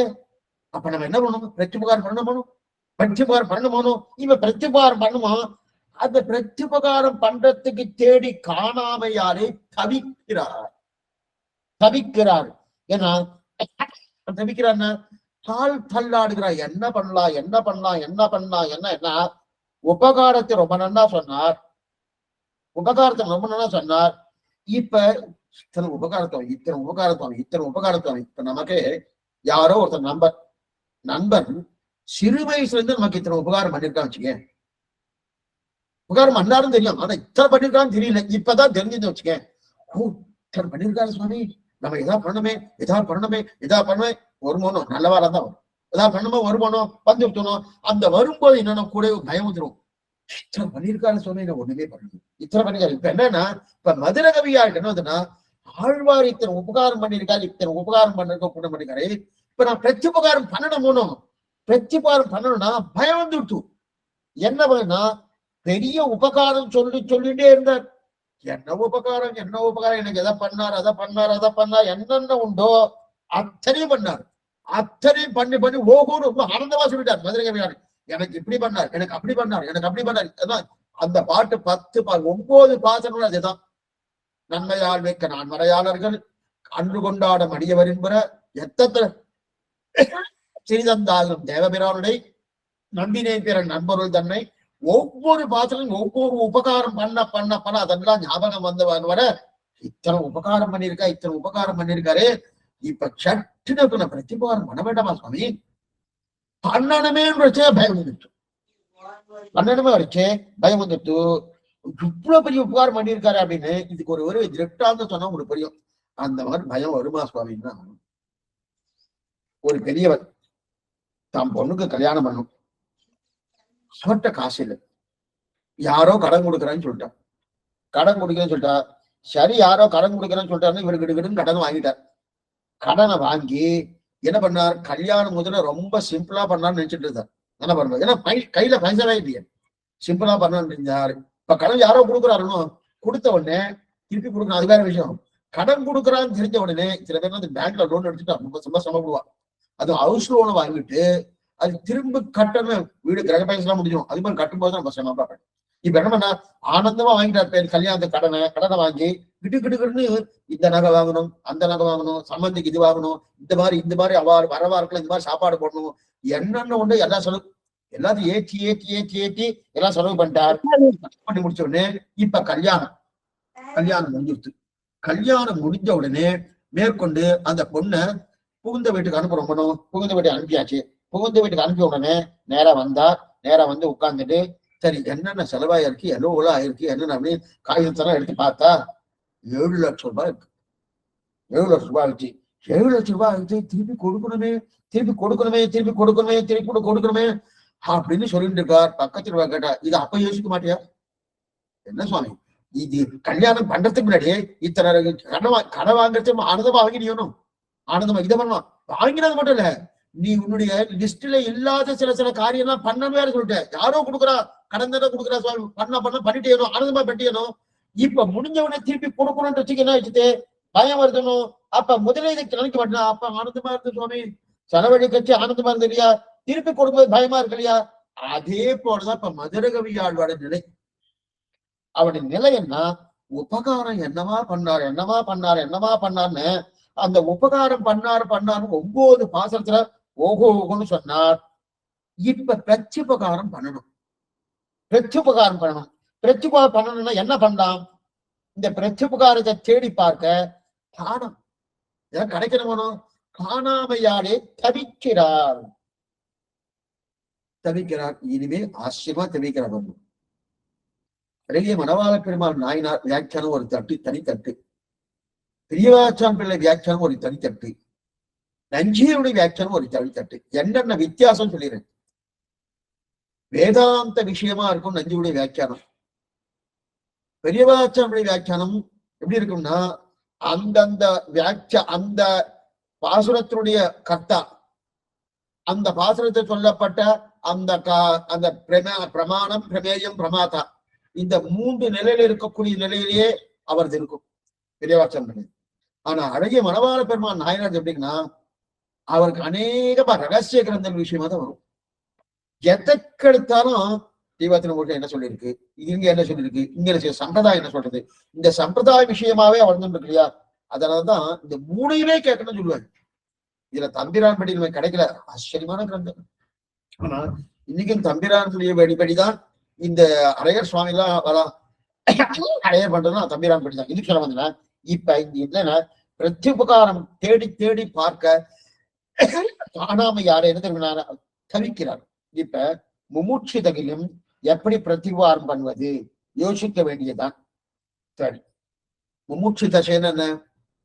இப்ப நாமெல்லாம் முமுட்சுக்களா இருக்கணும், மோட்சத்துல இச்சை இருக்கணும், முமுட்சுன்னு பேரு. அப்ப முமுட்சி தசையில் எப்படி பிரதிபாரம் பண்ணலாம் அப்படின்னு யோசிக்க வேண்டியதுதான். முக்த தசையில் எப்படி பிரதிபாரம் பண்ணதுன்னு யோசிக்க வேண்டியதுதான்.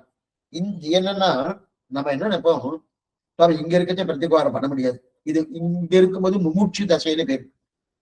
இங்கிருந்து கிளம்பி சரீரம் கீழே விழுந்துட்டு வச்சுக்கோ, இந்த ஆத்மாக்கள் வேற சூக்ஷ்ம சரீரத்தை எடுத்துட்டு அங்க போய் அப்ராகிருதமான திருவேணி எடுத்துட்டு அங்க போய் இருக்கணும், அங்க போய் அனுபவிச்சிருந்த பிரீத்தி காலத்தை கஞ்சரி பண்றதுணும்.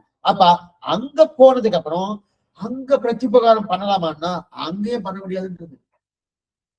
ஏன்னா இங்க பண்ண முடியாது சுவாமி, வஸ்துக்கிறேன் சுவாமி, இங்க முமுட்ச தசை. முமுட்ச தசைன்னா நான் இங்க இந்த சரீரத்தோடு இருக்கேன், இந்த சரீரத்தோடு இருக்கபடியால என்னால பண்ண முடியல, ஏன்னா அவர் பண்ண உபகாரத்தை பிரதிபாரம் பண்ண முடியல, ஒத்துன்றேன். அங்க போயிடுது, அங்க ஞானம் ஆனந்தம் எல்லாம் எனக்கு நல்லா வந்துடுறது. அங்க போனதுக்கும் முக்தி தசையில நான் பண்ண முடியுமான்னா இந்த லோகத்தில் எப்படி எப்படி தேடி தேடி தேட வேண்டியதான். எது போறேன்னா யோமா ததாதி சயி தேவமாவா அகமன்னம் அகமன்னம் அகமன்னம் என்று உபனிஷத்து சொல்றா போலே தெரிவிக்கிறார். இப்ப அரும்பதல் சொல்ற மாதிரி இதுதான் அனுபவத்துல இப்ப புனவாசியம் அதை தான் தெரிவிக்கிறேன். அப்ப என்னன்னா மதுரகவிகள் நம்மாழ்வார் பண்ணுவதற்கு பிரத்திபாரம் பண்ணலாமே என்றால் செய்வதற்கு எதுவும் ஒன்றுமில்லை, செய்வது ஒன்றுமில்லை, இங்கும் அங்கே ஆழ்வார் பாசனம், நம்மாழ்வார் பாசனம். அப்ப அவர் செய்வதற்கு ஒண்ணுமில்லை. ஏன்னா பெருமாள் பண்ண உபகாரத்துக்கு பிரத்யுபகாரம் பண்ண யோசிச்சு பார்த்தார் நம்மாழ்வார்.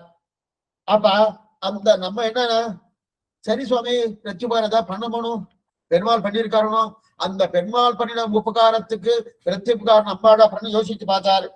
இருக்க சுவாமி ஆத்மா இருக்கு, ஆத்மா இருந்தன, இந்த ஆத்மா அவர்கிட்ட சமர்ப்பிச்சலாம்னா இல்லையே சுவாமி, அதுவும் அவனுடையது என்னுடையது இல்லையே, அதுவும் அவனுடையது நினைச்சுட்டு இப்ப புரிஞ்சுட்டார். இனிமே நான் செய்யறதுக்கு ஒண்ணும் இல்லை. இதாரு நம்மாழ்வார்ந்த நிலை, பகவான் பண்ண உபகாரத்துக்கு பிரத்யுபகாரம் பண்ணணும்னு நினைச்சு சரி என்ன ஆத்மா இருக்கு, இந்த ஆத்மாவை சமர்ப்பிச்சலாம் பார்த்தா முடியாத சுவாமி, இதுவும் அவனுடையது, ஆத்மா என்னுடையதா கிடையாது, அவனுடையது தானே.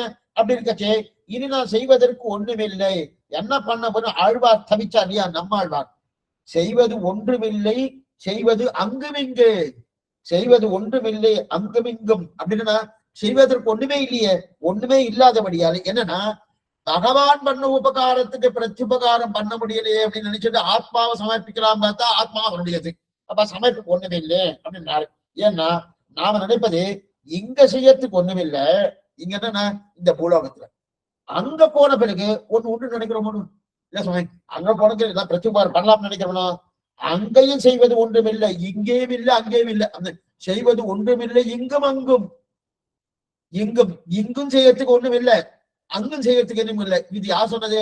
நம்மாழ்வார் பகவான் விஷயத்துல பகவான் தனக்கு பண்ண உபகாரத்துக்கு பிரத்யுபகாரம் பண்ணுவதற்கு இங்க முமுட்சு தசையிலும் பண்ணுவதற்கு ஒண்ணும் இல்லை, பண்ண முடியாது, தேடி பார்க்கிறேன் கிடைக்கல. சரி முக்த தசையில ஏதாவது பண்ணலாமா, அங்க போனது அங்கேயும் பண்ண முடியாது, அதான் செய்வது ஒன்றும் இல்லை அங்கும் இங்கே தெரிவிக்கிறார். அப்ப முக்த தசையிலும் செய்வதற்கு ஒன்றும் இல்லை, முமுட்சு தசையிலும் செய்வதற்கு ஒன்றும் இல்லைன்னா சரி சுவாமி முக்த தசைனா முமுட்சு தசைனா வேதத்தின் உட்பொருள் முமுட்சு தசை மிக்க நம்ம பார்த்தோம், மிக்க வேதிய வேதத்தின் உட்பொருள். அப்ப வேதத்தின் உட்பொருள்னா திருமந்திர அர்த்தத்தை பரிபூர்ணமாக தெரிஞ்சு கொண்டு அதன்படி அனுஷ்டானத்தை கொண்டு வர அவள் தான் முமுட்சுன்னு பேர். முமுட்சுன்னு நாங்களாம் முமுட்சு சுவாமி மோட்சத்துல இச்சை இருக்கணும்னா திருமந்திரம் ஏதாவது தெரியுமா அப்படின்னா அப்பனா ஒரு முமுட்சு இல்லைன்னு அர்த்தம். அப்படின்னு அப்ப முமுட்சு தசைனா வேதத்தின் உட்பொருளாக இருக்கக்கூடிய திருமணத்தை நல்லா கற்றறிந்தவன் முமுட்சு.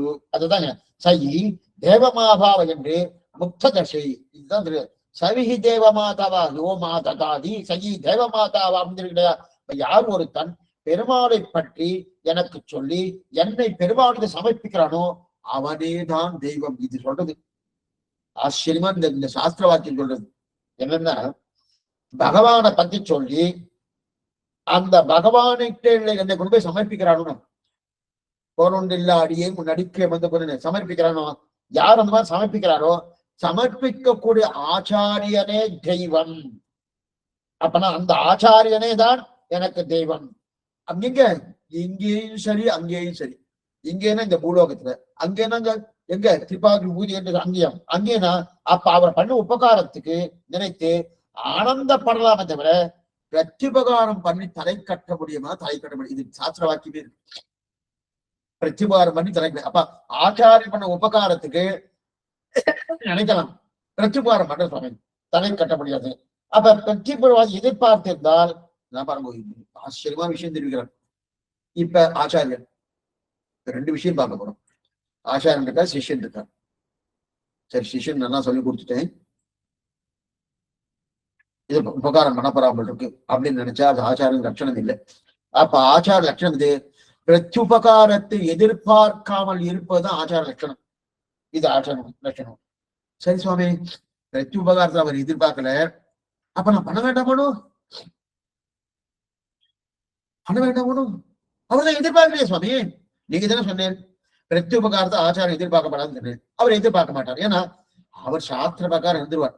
சிஷ்யால் தான் இருக்க மாட்டோம், நாம தான் இருக்க மாட்டோம். அவர் ஆச்சாரியர் அநேகமா எல்லா ஆச்சாரியாரும் அதுல எந்த விதமான தவறு கண்டுபிடிக்கவே முடியாது.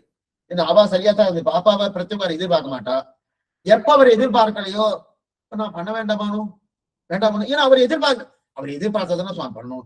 அவர் எதிர்பார்க்கலையோ எதிர்பார்க்க நான் பண்ண வேண்டாம்னா ஓ அப்படி இல்ல, பண்ணணுமே பண்ணணுமே பண்ணணுமே பண்ண முடியலையே பண்ண முடியலையே பண்ண முடியலையே என்று இதையே நன்னா சொல்லி சொல்லி சொல்லி சொல்லி இப்படியே சிஷ்யன் இருக்கணும். இதுதான் சிஷ்யனுக்கு உண்டான அடையாளம்.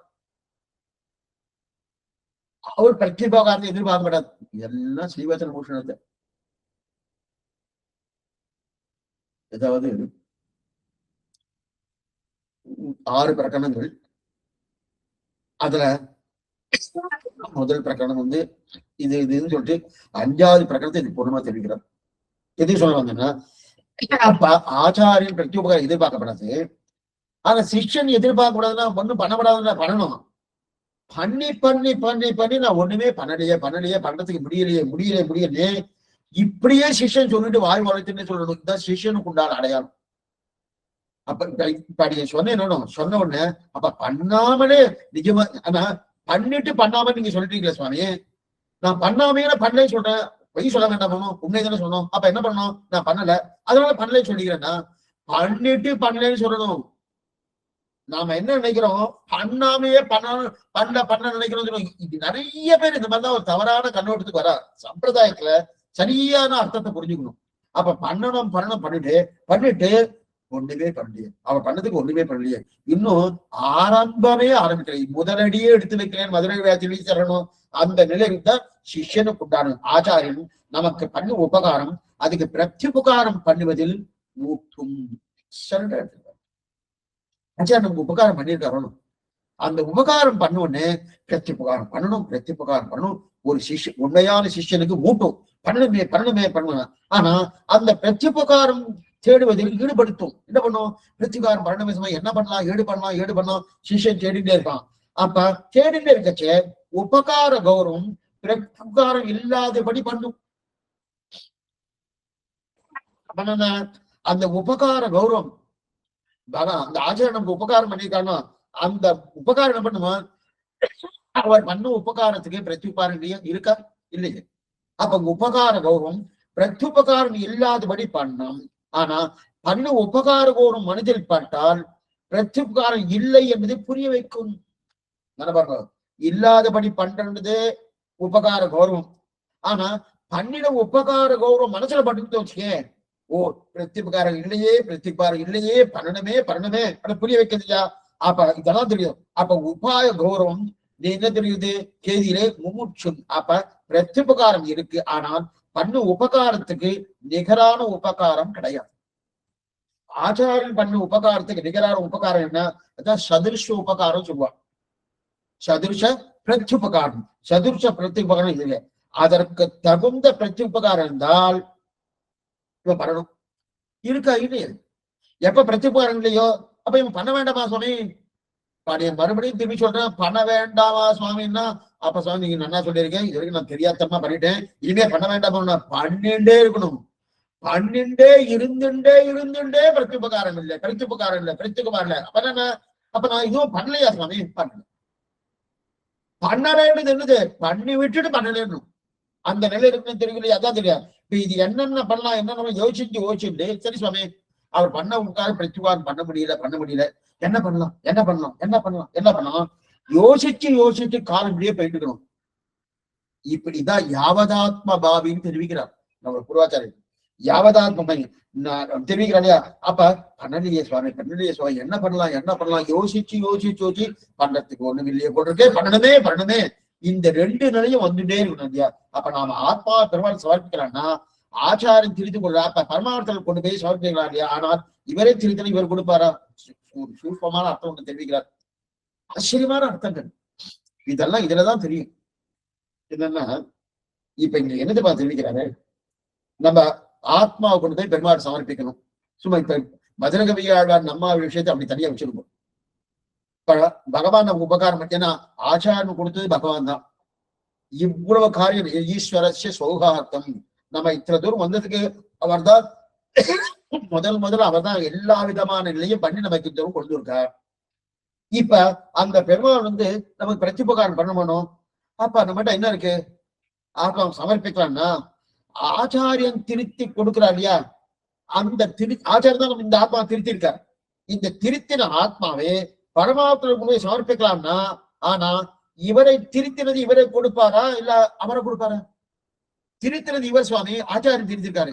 ஆச்சாரியன் திருத்தினபடியாலே ஆச்சாரன்ட்ட இந்த ஆத்மாவை கொடுப்பாரா, கொடுமையை பரமாத்மாவை கொடுப்பாரா? ரெண்டுமே தப்பு. ஏன்னா ஆச்சாரியன் திருத்தினா கூட இந்த ஆத்மா இந்த சிஷ்யனுடைய இது இல்ல, அந்த ஆச்சாரனுடைய தான். பகவான் திருத்தினாலும் இந்த ஆத்மா என்னுடையது இல்ல, அதே அந்த பகவானுடைய தான். இருந்தாலும் இங்க பேர் என்ன சொல்ற? பகவானால திருத்த முடியல, ஆச்சாரியன் திருத்தினார். அப்ப ஆச்சாரியன் திருத்தின இந்த ஆத்மாவை கொண்டு போய் பகவான்கிட்ட கொண்டு போய் சேர்க்கலாமான்னா, சேர்க்கலாம்னா ஆழ்வார் பெருமாள் ஆத்மா சமர்ப்பித்தேன்னு சொல்றார். எங்க சுவாமி? தோள்களை ஆரத்தடுவி என் உயிரை அறவிலை செய்தனன் சோதி. தோள்களை ஆரத்தடுவி என் உயிரை அறவிலை செய்தனன் தோதி. சோள்களாயிரத்தாய், முடுகளாயிரத்தாய், துணமலர் கண்களாயிரத்தாய், தாள்களாயிரத்தாய், வேற பாசனம் இருக்கட்டும். அப்படிங்கச்சு ஏதோ ஆத்மசமர்ப்பினம் பண்ணினேன் என்றார். பரவாயில்ல, அது நம்ம வேணும். என் ஆத்மா சமர்ப்பிச்சிட்டேன். தோள்களை ஆரத்தடுவி என் உயிரை அறவிலை செய்தனன் தோதி உண்மை சமர்ப்பிச்சிட்டேன் அப்படின்னு தெரிவிச்சாரு. ஒரு நிமிஷம் யோசிச்சு பார்த்தா, யோசிச்சு பண்ண, சுவாமி இது அவருடையதா இருக்கு, இந்த ஆத்மா அவருடையதா இருக்கிறது, எப்படி கொடுக்கறது? நான் யாரு? அவருடைய ஆத்மாவை கொடுக்கறது நான் யாரு? இதுவும் மற்ற ஆங்கவன் தன்னது. அதே பாசனத்தில் இதுவும் மற்ற ஆங்கவன் தன்னது அப்படின்னா செய்வது ஒன்றுமில்லை இங்கும் அங்கு. அப்ப நான் பண்றதுக்கு ஒண்ணுமே இல்லையா? இந்த பகவானுக்கு பிரத்யுபகாரம் பண்றதுக்கு ஒண்ணுமில்லை. அதுக்கப்புறம் ஆச்சாரியனுக்கு சரி, அப்ப செய்வது ஒண்ணு. இந்த ஆழ்வார் இந்த ஆத்மா அவனுடைய இல்லையா? இந்த இதுவும் மற்ற ஆங்கவம் தன்னது செய்வது ஒன்றுமில்லை இங்கும் அங்கே. இந்த நம்பியல் இந்த திருவாய்மொழி நம்பியல் இந்த இடத்துல என்ன? அந்த இடத்துல என்ன? இந்த இடத்துல திருட்டாந்தத்தை நம்பெருமாடியே சொல்றாருன்ட்டார். இது ஒரு திருட்டாந்தம் எடுக்கிறார். என்ன திருட்டாந்தம்னா, இப்ப நம்பெருமாள் புறப்பாட்டுல ஒரு பெரிய வெளியில ஒரு பெரிய மண்டபத்துக்கு வந்துட்டார். மண்டபத்துக்கு நல்ல ஆசனத்துல எழுந்தருள் உட்கார்ந்துட்டு இருக்கார். நல்ல பெரிய பதக்கம் உண்டு, நல்ல பெரிய பதக்கம் நல்லா சாய்ச்சிட்டு இருக்கார். சாய்ச்சிட்டு கட்சி அந்த சாய்ச்சிட்டு இருக்கார். ஒருத்தர் என்ன பண்ணார்? யாருக்கும் தெரியாம சத்தம் போடாம அந்த பதக்கத்தை திருடிட்டார். ஒரு ஸ்ரீ வைஷ்ணவர் தான், என்னமோ திருடிட்டாரு. திருடி கொண்டுட்டாரு. பழத்தை திருடி கொண்டுட்டாரு. திருடி கொண்டு ஒண்ணு காணமே எல்லாம் பேசிட்டு தான் ஆயிடுச்சு. ஒரு வருஷம் ஆயிடுச்சு, மறந்து போயிட்டார். எல்லாம் மறந்து போயிட்டா. அப்படியே ஒரு வருஷம் கழிச்சு அந்த பெருமாள் மறுபடியும் வேற எங்கேயோ ஒரு மண்டபம் இருக்குல்ல, அப்படியே நிறைய மண்டபம் இருக்கணும். வேற ஏதோ மண்டபம் ஒரு வருஷம் கழிச்சு வேற ஏதோ மண்டபத்துல நம்பரமா எழுந்தருள் இருக்க. இப்ப என்ன பண்ண அந்த ஸ்ரீ வைஷ்ணவ என்ன பண்ணாருன்னா இவர் ஒரு திருடினார் ஒண்ணும். அந்த பதக்கத்தை எடுத்துட்டு நேரா அந்த இது தேவஸ்தானத்து போயிட்டு நான் ஒரு பதக்கத்தை சமர்ப்பிக்க போறேன் நம்பெருமானுக்கு, ஆச்சரியமான பதக்கம், அந்த பதக்கம் இது கூட சமர்ப்பிக்கவே கிடையாது அப்படின்னு சொல்லி அந்த பதக்கத்துக்குள்ள ரசீது என்ன அதையெல்லாம் வாங்கிட்டு நல்ல அறிவிப்பு பலகையெல்லாம் போட்டு அங்க பலகையில பூர்த்தியா போட்டு இன்னார் இந்த சுவாமி பெரிய தனிகர்லாம் ஒண்ணு இல்ல, திருடிட்டார், நான் சமர்ப்பிக்க போறேன்னு சொல்லிட்டு அவர் என்ன பண்ணார், நேரா கொண்டு போய் சமர்ப்பிக்க போறேன்னு சொல்லி நேரம் அங்க கொண்டு போனார்.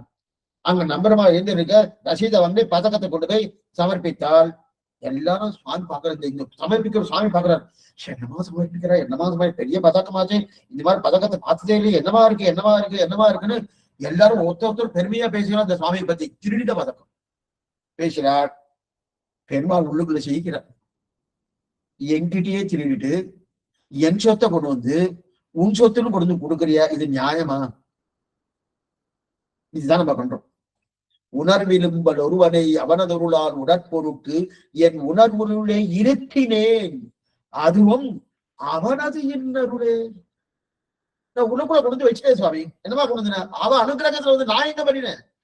அதே போலீங்க அந்த பதக்கத்தை திருடி அந்த நம்பர்வாட்டை திருடி திரும்பி இந்த பருவத்தை நீ திரும்பி கொண்டு வர அப்படின்னு சொல்லிட்டு இருக்கே, இது என்னுடையது அல்லவான்னா என்னுடையதை நினைச்சு சமர்ப்பிக்க தெரியல. அதன் பிறகு உங்களுடைய தெரிஞ்சு கொண்டேன். அப்ப சமர்ப்பிக்கிறது ஒண்ணுமில்லை, புரிஞ்சு இல்லையா? இத நம்மாழ்வார் தன்னுடைய பாத்திரத்தை தெரிவிக்கிறார். எதுக்குறோம்னா அப்ப பகவானுக்கு ஆத்ம சமர்ப்பணம் பண்ணினோம். அந்த நிமிஷத்திலே இந்த ஆத்மா அவன் சொத்தா இருக்கு, என் சொத்து இல்லையே. இந்த என்னையும் என் உடமையும் நின் சக்கரப்பதி ஒற்றிக் கொண்டு நின்னருளையே புரிந்திருந்தேன்னு சொல்ற முன்னும் இந்த ஆத்மா அவன் சொத்தா நினைச்சிருந்தா அப்ப இதுல அப்ப ஒண்ணுமே இல்லையே. இப்ப நான் பண்றதுக்கு பிரத்யுபகாரம் பண்றதுக்கு எதாவது இருக்கா? ஒண்ணும் இல்லை, புரிஞ்சு கொண்டேன். சரி சுவாமி, அப்ப பிரத்யுபகாரம் ஒண்ணும் இல்லைன்னா கொடுக்கணும்னு அபிப்பிராயம் வராதா? கொடுக்கணும்னு அபிப்பிராயம் வரும், கொடுக்கறதுக்கு ஒண்ணுமே இல்லையேன்னு வரும். இது சரியில்லையே சுவாமி, புரியறதுக்காக சொல்றேன். இந்த இடத்துல ரொம்ப நன்னா புரிஞ்சுக்கணும். இதுக்குதான் யாவதாத்ம பாவின்னு பேரு. கொடுக்கணுமேனு அபிப்பிராயம் வரணும். கொடுக்கறதுக்கு ஒண்ணும் இல்லையே இந்த ரெண்டுமே வரணும். ரெண்டும் எதிர்த்தட்டு, ஒண்ணுக்கொண்டு எதிர்த்தட்டானது, ரெண்டும் ஒண்ணு கிடையாது. ஏன்னா இந்த ரெண்டு பெரியவாச்சம் வியாக்கியானத்தை எடுத்திருக்காரு, இதை நல்லா தெரிவிக்கிறா பாருங்க. அதுதான் கொடுக்கணுமேன்ற அபிப்பிராயம் வரணும். ஏன்னா அப்புறம் அந்த அபிப்பிராயம் எதனால வருது? ஆச்சாரன் பண்ண உபகாரத்துக்கு இதா பண்ணது. சரி பண்ண இப்ப பிரத்யுபகாரம் பண்ணலாமே சாமி, பிரத்யுகாரம் பண்றதுக்கு ஒண்ணும் இல்லையே. எதன் பிரத்யுபகாரம் பண்றது? ஆச்சாரம் பண்ணி உபகாரத்துக்கு பிரத்யுபகாரம் ஏதாவது இருக்கா? இல்லையே. கொடுக்கறதுக்கு ஒண்ணுமே இல்லை. இதுதான் யாவதாத்மதைன்னா இங்கிருந்து போக இதுதான் வியாக்கியாந்த பெரிவாச்சாரம் பண்ணி இதைத்தான் எழுதுறார், பூர்ணமா எழுதுறார். இதைத்தான் சொன்ன. இப்ப அவரே விசாரிக்கிறார், அதவா கிண்ணு சமர்ப்பயாமித்தே. இது ஆரவந்தாவுடைய ஸ்ரீ ஸ்தோத்திரத்தம். அதவா கிண்ணு சமர்ப்பயாமித்தே பெரியவாச்சம். இங்க அதே எப்படி இது வந்து அழகிய மனவாள பெருமாள் வியாக்கியம். ஆனா பெரியவாச்சம் அங்க வியாக்கியம் இதே சமர்ப்பிக்கிறாரு. சமர்ப்பித்தேன் என்றும் என்பதும் சமர்ப்பிக்கிறது ஒன்றுமில்லை என்பதும் மாறி மாறி மாறி மாறி இருந்து கொண்டுதான் இருக்கும். சமர்ப்பிக்கணும் என்பதும் சமர்ப்பிக்கிறது ஒண்ணுமில்லையே என்ன. அப்ப அவனுக்கு ஏதாவது பண்ணணும்னு நினைச்சா என்ன சுவாமி? ஆத்ம சமர்ப்பணம். சரி, ஆத்ம சமர்ப்பணம் தோன்றதுக்கு அதுவும் அவனுடைய தானே. அப்படின்னா அந்த தெளிவு ஏற்பட்டா பண்றதுக்கு ஒண்ணு இல்லை. அப்ப அவர் பண்ண உபகாரத்துக்கு பிரத்யுபகாரம் பண்ணணும்னு சொல்லிட்டே இருக்கும். சரி, ஆத்ம சமர்ப்பணம் பண்ணலாம்னா ஆத்மாவுடைய தானே. அப்ப அந்த தெளிவு வந்துருச்சுன்னா பண்றதுக்கு ஒண்ணுமே இல்லையணும். இது இன்னைக்குதான் யாவதாத்ம பாவி தெரிவிக்கிறேன். இந்த விஷயத்துல இது பகவதி விஷயத்துல, இது ஆரவந்தார் சொன்னது பகவதி விஷயத்துல. இதை நீங்க அப்படியே வச்சுன்னு சொல்ற மனம். இப்ப அழகிய மனவாள பெருமாள் நாயனர்னா ரொம்ப ஆச்சரியமா சாதிக்கிறார். இப்ப வாசிக்கிறேன். தர்க்கம் 210. பிரத்யுபகார நிரபேட்சத்துவம் ஆச்சாரிய லட்சணமாய் பிரத்யுபகார சாபேட்சத்துவம் விஷய லட்சணமாகையாலே அதுக்கு வழி தேடி காணாமையாலே அலமருகிறார். உபகாரம் அதுக்கு பிரத்யுபகாரம் தேடுகையிலேயே மூட்டும். உபகார கௌரவம் பிரத்யுபகாரம் இல்லாதபடி பண்ணும். அதுக்கு சதுரசு பிரத்யுபகாரமாக வேணுமே. அதுக்குண்டாகிறே இவன் பண்ணலாவது இனி எத்தை செய்வோம் என்று தலைச்சீப்பாடே காலம் போக்கும் இத்தனை இவன் திருத்தருகையாடே பகவத்கீதத்துக்கு ஆத்ம சமர்ப்பணம் பண்ணலாம் இவனன்றோ தெரிந்திடவற்றை இவனுக்கு கொடுக்கை சதர்த்தமன்றோ அப்படின்னு இது வரைக்கும் எடுக்கிறார் வியாக்கியான். இது வரைக்கும் போயிடுச்சு. இப்ப இது இவர் என்ன தெரிவிக்கிறான்னா அழகிய மனவார நாயனார் ஆச்சரியமான விஷயம் தெரிவிக்கிறார். என்னன்னா பகவான் இப்ப பிரத்யுபகாரம் இல்லைன்னு சொல்லிட்டு வரணும். பகவான் இத்தனை பண்ணியிருக்கார். ஆள் என்ன சொன்னாரு? என்ன சொன்னார்?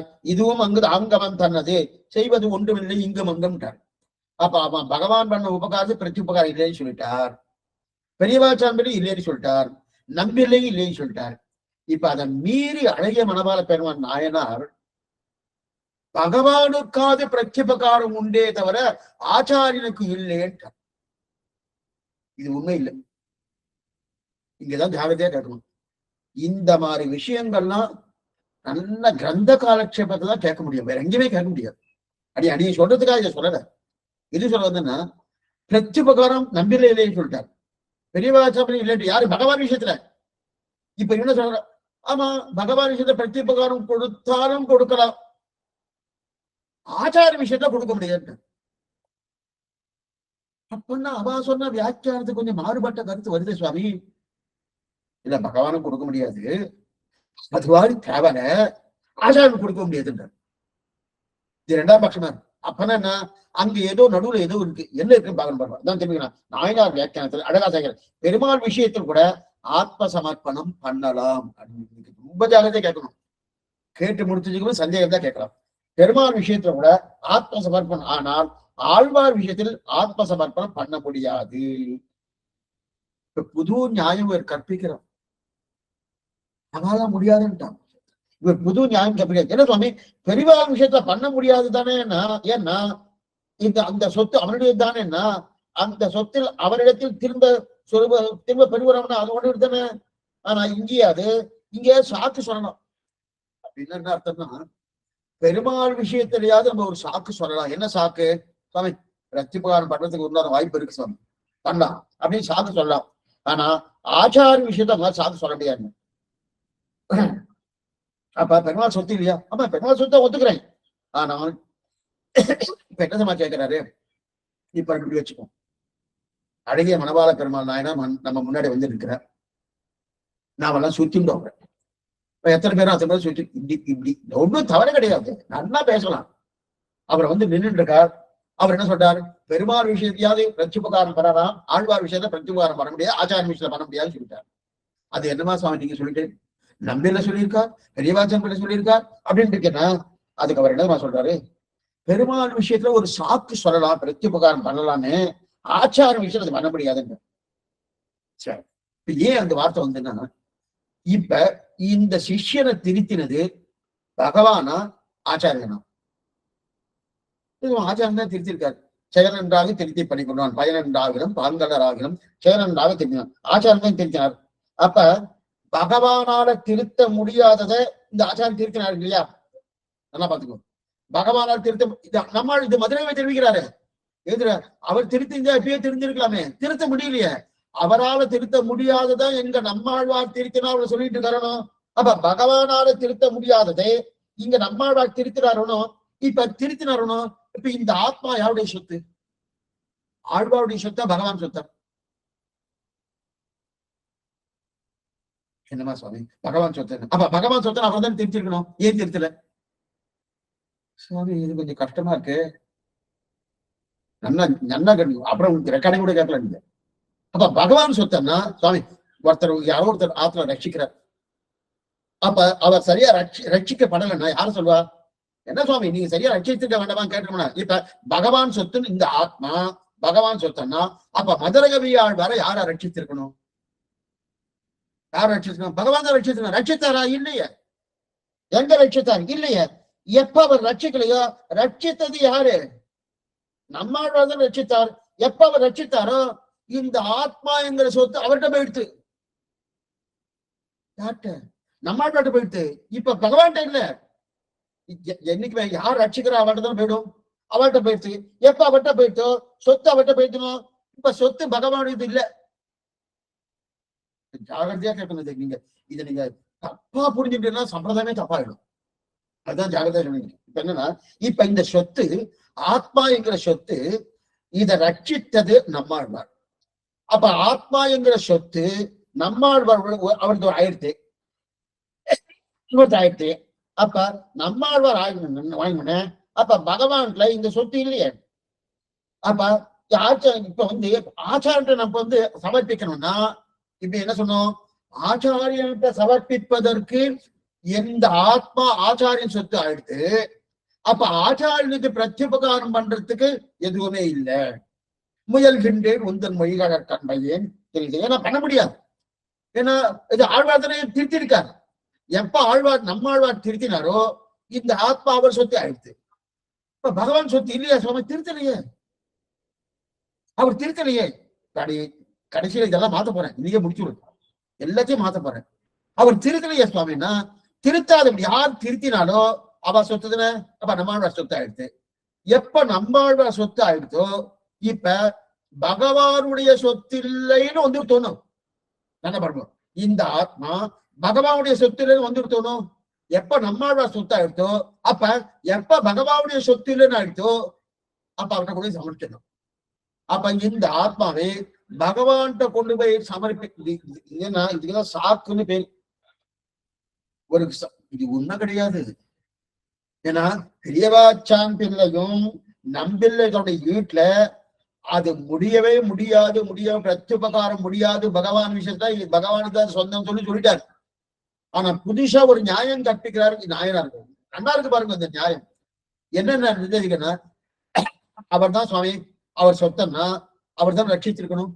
எப்ப அவர் ரட்சிக்கலையோ, ரட்சித்தது யாரோ அவருடைய சொத்தை தான் ஆகும். ஆமா, அப்ப நம்மாழ்வார் சொத்தா எடுத்தணும். அப்ப நம்மாழ்வார் சொத்தா எடுத்தனா இப்ப இந்த ஆத்மா பகவான் சொத்து இல்லையனோ இல்ல, பகவான் சொத்தா இருந்தா சமர்ப்பிக்க முடியாது. இப்ப பகவான் சொத்து இல்லையனோ அப்ப சமர்ப்பிக்கலாமே. பகவான் சொத்து இல்லையா சமர்ப்பிக்கலாம். சமர்ப்பிக்கலாம்னா சமர்ப்பிக்க முடியாது, அதுவும் பண்ண முடியாது அப்படின்னு சொல்லி எதுக்கு சொன்னா, இந்த ஒரு நியாயத்தை கற்பிக்கார என்ன அர்த்தம்னா, ஆழ்வார் திருத்தி இருக்காரு, அவர் திருத்தல். ஆனா சொத்து சொத்து சொத்து சொத்து சொத்து சொல்லிக்கிறார். என் சொத்து என் சொத்து என் சொத்து யார் சொல்றது? பகவான். என் சொத்து சொத்தை நீ ரட்சித்தேனா? இல்லையே சுவாமி. யார் ரட்சித்தது? இவர் தான் ரட்சிக்கிறார். நன்மையால் மிக்க நான்மறையார்கள் பொன்மையாக கருதுவார் அன்னையா அத்தனாய் என்னையாண்டிடும் பன்மையா அப்படின்னு சொல்லிக்கிற. அப்ப நான் என்ன பண்ணோம், எப்ப பகவானுடைய சொத்தாக இந்த ஆத்மா, பகவானுடைய சொத்து தான் நான் பண்ணி திரும்பி சொல்றேன். நான் இந்த மாதிரி சொன்னபடியால ஒருவேளை இந்த இடத்துல இந்த ஆத்மா ஆழ்வார் சொத்து ஆயிடுச்சு போட்டுருக்கு, பகவான் சொத்து இல்ல போட்டிருக்குன்னு நினைக்க வேண்டாம். இது பகவான் சொத்து தான். இந்த நியாயம் என்ன நியாயம்னா, எப்ப பகவான் ரட்சிக்கலையோ, இதுதாங்க முக்கியம். எப்ப அவர் ரட்சிக்கலையோ, அவர் ரட்சித்தாதபடியில யார் ரட்சித்தார்களோ அந்த ரட்சித்தவர்களுக்கு இந்த ஆத்மா சொத்தாயிடும். எப்ப அவருக்கு சொத்தாயிட்டோ அப்ப பகவான் சொத்து இல்லைன்னு வந்துட்டோம். எப்ப பகவான் சொத்து இல்லைன்னு வந்துட்டோ அப்ப நான் ஆத்ம சமர்ப்பணம் பண்ணலாம் பகவானுக்கு. அதாவது உண்டு அப்படின்னு. ஆனா அது பண்ண முடியாது, அதுவும் கிடையாது. ஏன்னா இது அதிக்கிரமித்து பேசுறதுன்னு அர்த்தம். இது அதிக்கிரமே. இவர் திருத்தினது, இவர் திருத்தினபடியாலே இவருடைய நிலைச்சினமான பின்பு கொடுத்தால் காரியமாகாது இல்லையா? ஆனால் பகவானுடைய சொத்து என்று இருந்தாலும் அவர் ஒழுங்கா பராமரிக்கலையே சுவாமி. அவர் சொத்தா இருந்தா என்ன பண்ணுவது? ஒழுங்கா பராமரிச்சிருக்கணும், சரியா பண்ணிருக்கணும். எப்ப அவர் சரியா பராமரிக்கலையோ இன்னொருத்தர் பராமரிச்சு கொடுத்திருக்காரு. இன்னொருத்தர் பராமரிச்சு கொடுத்தாலே அப்ப அதற்காவது நியாயம் பண்ணலாமோ? அப்ப அந்த பரமார்த்தத்தையே இவர்கிட்ட வந்துட்டு, அதனால பிரத்யுபகாரம் பகவானுக்காவது உண்டே தவிர இங்க ஆழ்வாருக்கு பிரத்யுபகாரம்.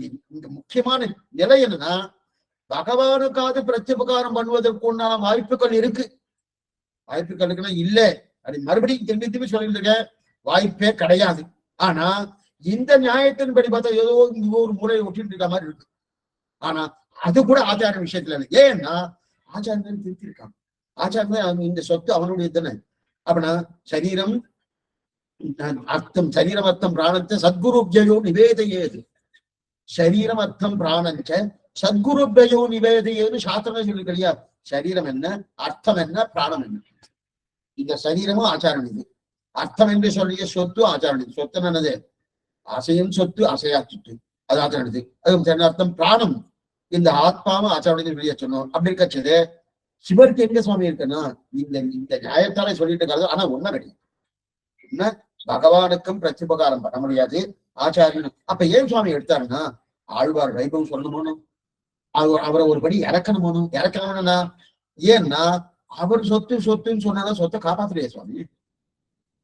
அது பராமரிக்கணுமோனும் அந்த எப்ப பராமரிக்கலையோ பராமரித்தவருக்கு தான் அந்த சொத்து போகும் அப்படின்னு தெரிவித்து இதை பூர்ணமா தெரிவிக்கிறார். இதோடு ஆச்சரியமான அந்த அவதாரம் முற்று பெற்றது. இப்ப அடுத்து இப்ப வியாக்கியானம் அழிய மனவாள பெருமாள் நியாயம் பயனன் ஆகினம் பாங்கலராயினம் தர்மார்த்தோ எத்தனை பக்கம் 210 தர்மார்த்தோ எத்தனை ஸ்தானம் சுற்றுத்தை வாதிதாவது தத்ர வித்யா தத் நப்வித்யா என்கிறபடியே தர்மார்த்தரூபமான பிரயோஜனமாதல் சிஷ்யுவா என்கிறபடியே அதிகாரமாதல் எனக்கின்றிக்கு இருக்கச் செய்தியும் அதிருஷ்ட பிரயோஜனமாதல் திருஷ்ட பிரயோஜனமா இன்றிக்க இருக்கச் செய்தியும் பகவத் பிரிய இஷ்டக்காதல் பகவத் சமாராதன சேஷமாக இவன் மக்கள் உண்டான திரவிய சித்த காதல் அன்றைக்கே இவருடைய சிசுஷையாக அதிகார பூர்த்தி கண்டாரிரே பகவத் விஷயத்தை உபதேசிக்கத்தை யோக்கியத்தை உள்ளது. இது வரைக்கும் எடுத்திருக்கார். இப்ப இந்த என்னதுன்னா இப்ப இதுல குருகூர் நம்பி பாவினின் இசை பாடி திரிவனே அங்க இங்க குருகூர் நம்பின்னு தெரிவிக்கிறார் இல்லையா. இப்ப இவர் இந்த மாதிரி ஆழ்வாருக்கு பண்ணிருக்கான்றதுக்காக என்ன உண்டுன்னா குயில்களே நல்லா பாடுறதுனும் அதுவே திருட்டான்னு சொல்லிட்டார். உந்த மெய்கடல் தன்பைன்னு திரும்பிக்கிறார். இப்ப தர்ம அர்த்த யத்ர தஸ்தாயாம் சுகுபாதா ததாயிதா இந்த மனுஸ்மதி சொல்றது என்ன சொன்னா தத்ர வித்யா நான் லப்தையா இந்த இடத்தில் வித்தையை என்னன்னா வித்தையை விதைக்க கூடாதுன்றார். இந்த இடத்துல வித்தையை விதைக்க கூடாதுன்றார். அப்படின்னா இந்த இப்படிப்பட்ட சிஷ்யனுக்கு வித்தையை விதைக்காதே. எப்படிப்பட்ட சிஷ்யனுக்கு எந்த சிஷ்யன் சிசுஷை பண்ணலையோ தர்மத்திலும் அர்த்தத்திலும் அவனுக்கு விருப்பம் இல்லையோ அப்படின்னா ஆச்சாரத்திலும் விருப்பம் இல்லையோ அப்படிப்பட்டவனுக்கு அறம்பொருள் எந்த இடத்துல இல்லையோ அப்படிப்பட்டவனுக்கு அவனுக்கு உபதேசம் பண்ணாதுன்னு மனுஸ்மிருதி சொல்றது. யாருக்கெல்லாம் உபதேசம் பண்ணப்படாது சொல்லிருக்கு. இப்ப அதன் பிரகாரம் பார்த்தா மதுரகவி யாருக்கும் உபதேசம் பண்ணியிருக்கப்படாது. ஆனா பண்ண பயனன்னாகிலும் பாங்கலராகும் செயல் நன்னாக திருத்தி பண்ணி கொண்டான். எப்படி பண்ணார் என்னமா பண்ணார்னு ஆச்சரியமா அடைய மனவாள பெருமாள் நாயனார் திருக்கிறார். ஆச்சரியமா இருக்கும். என்னன்றது நாளை சாயங்காலம் பார்க்கலாம். ஆழ்வார் பெருமானார் ஜிய திருவிநேசனம் ஆச்சாரியன் திருவிநேசனம் ஆகவதாகி திருவடிகளே சரணம். சந்தேகங்கள் அவசியம் கேட்கும்படி பிரார்த்தனை.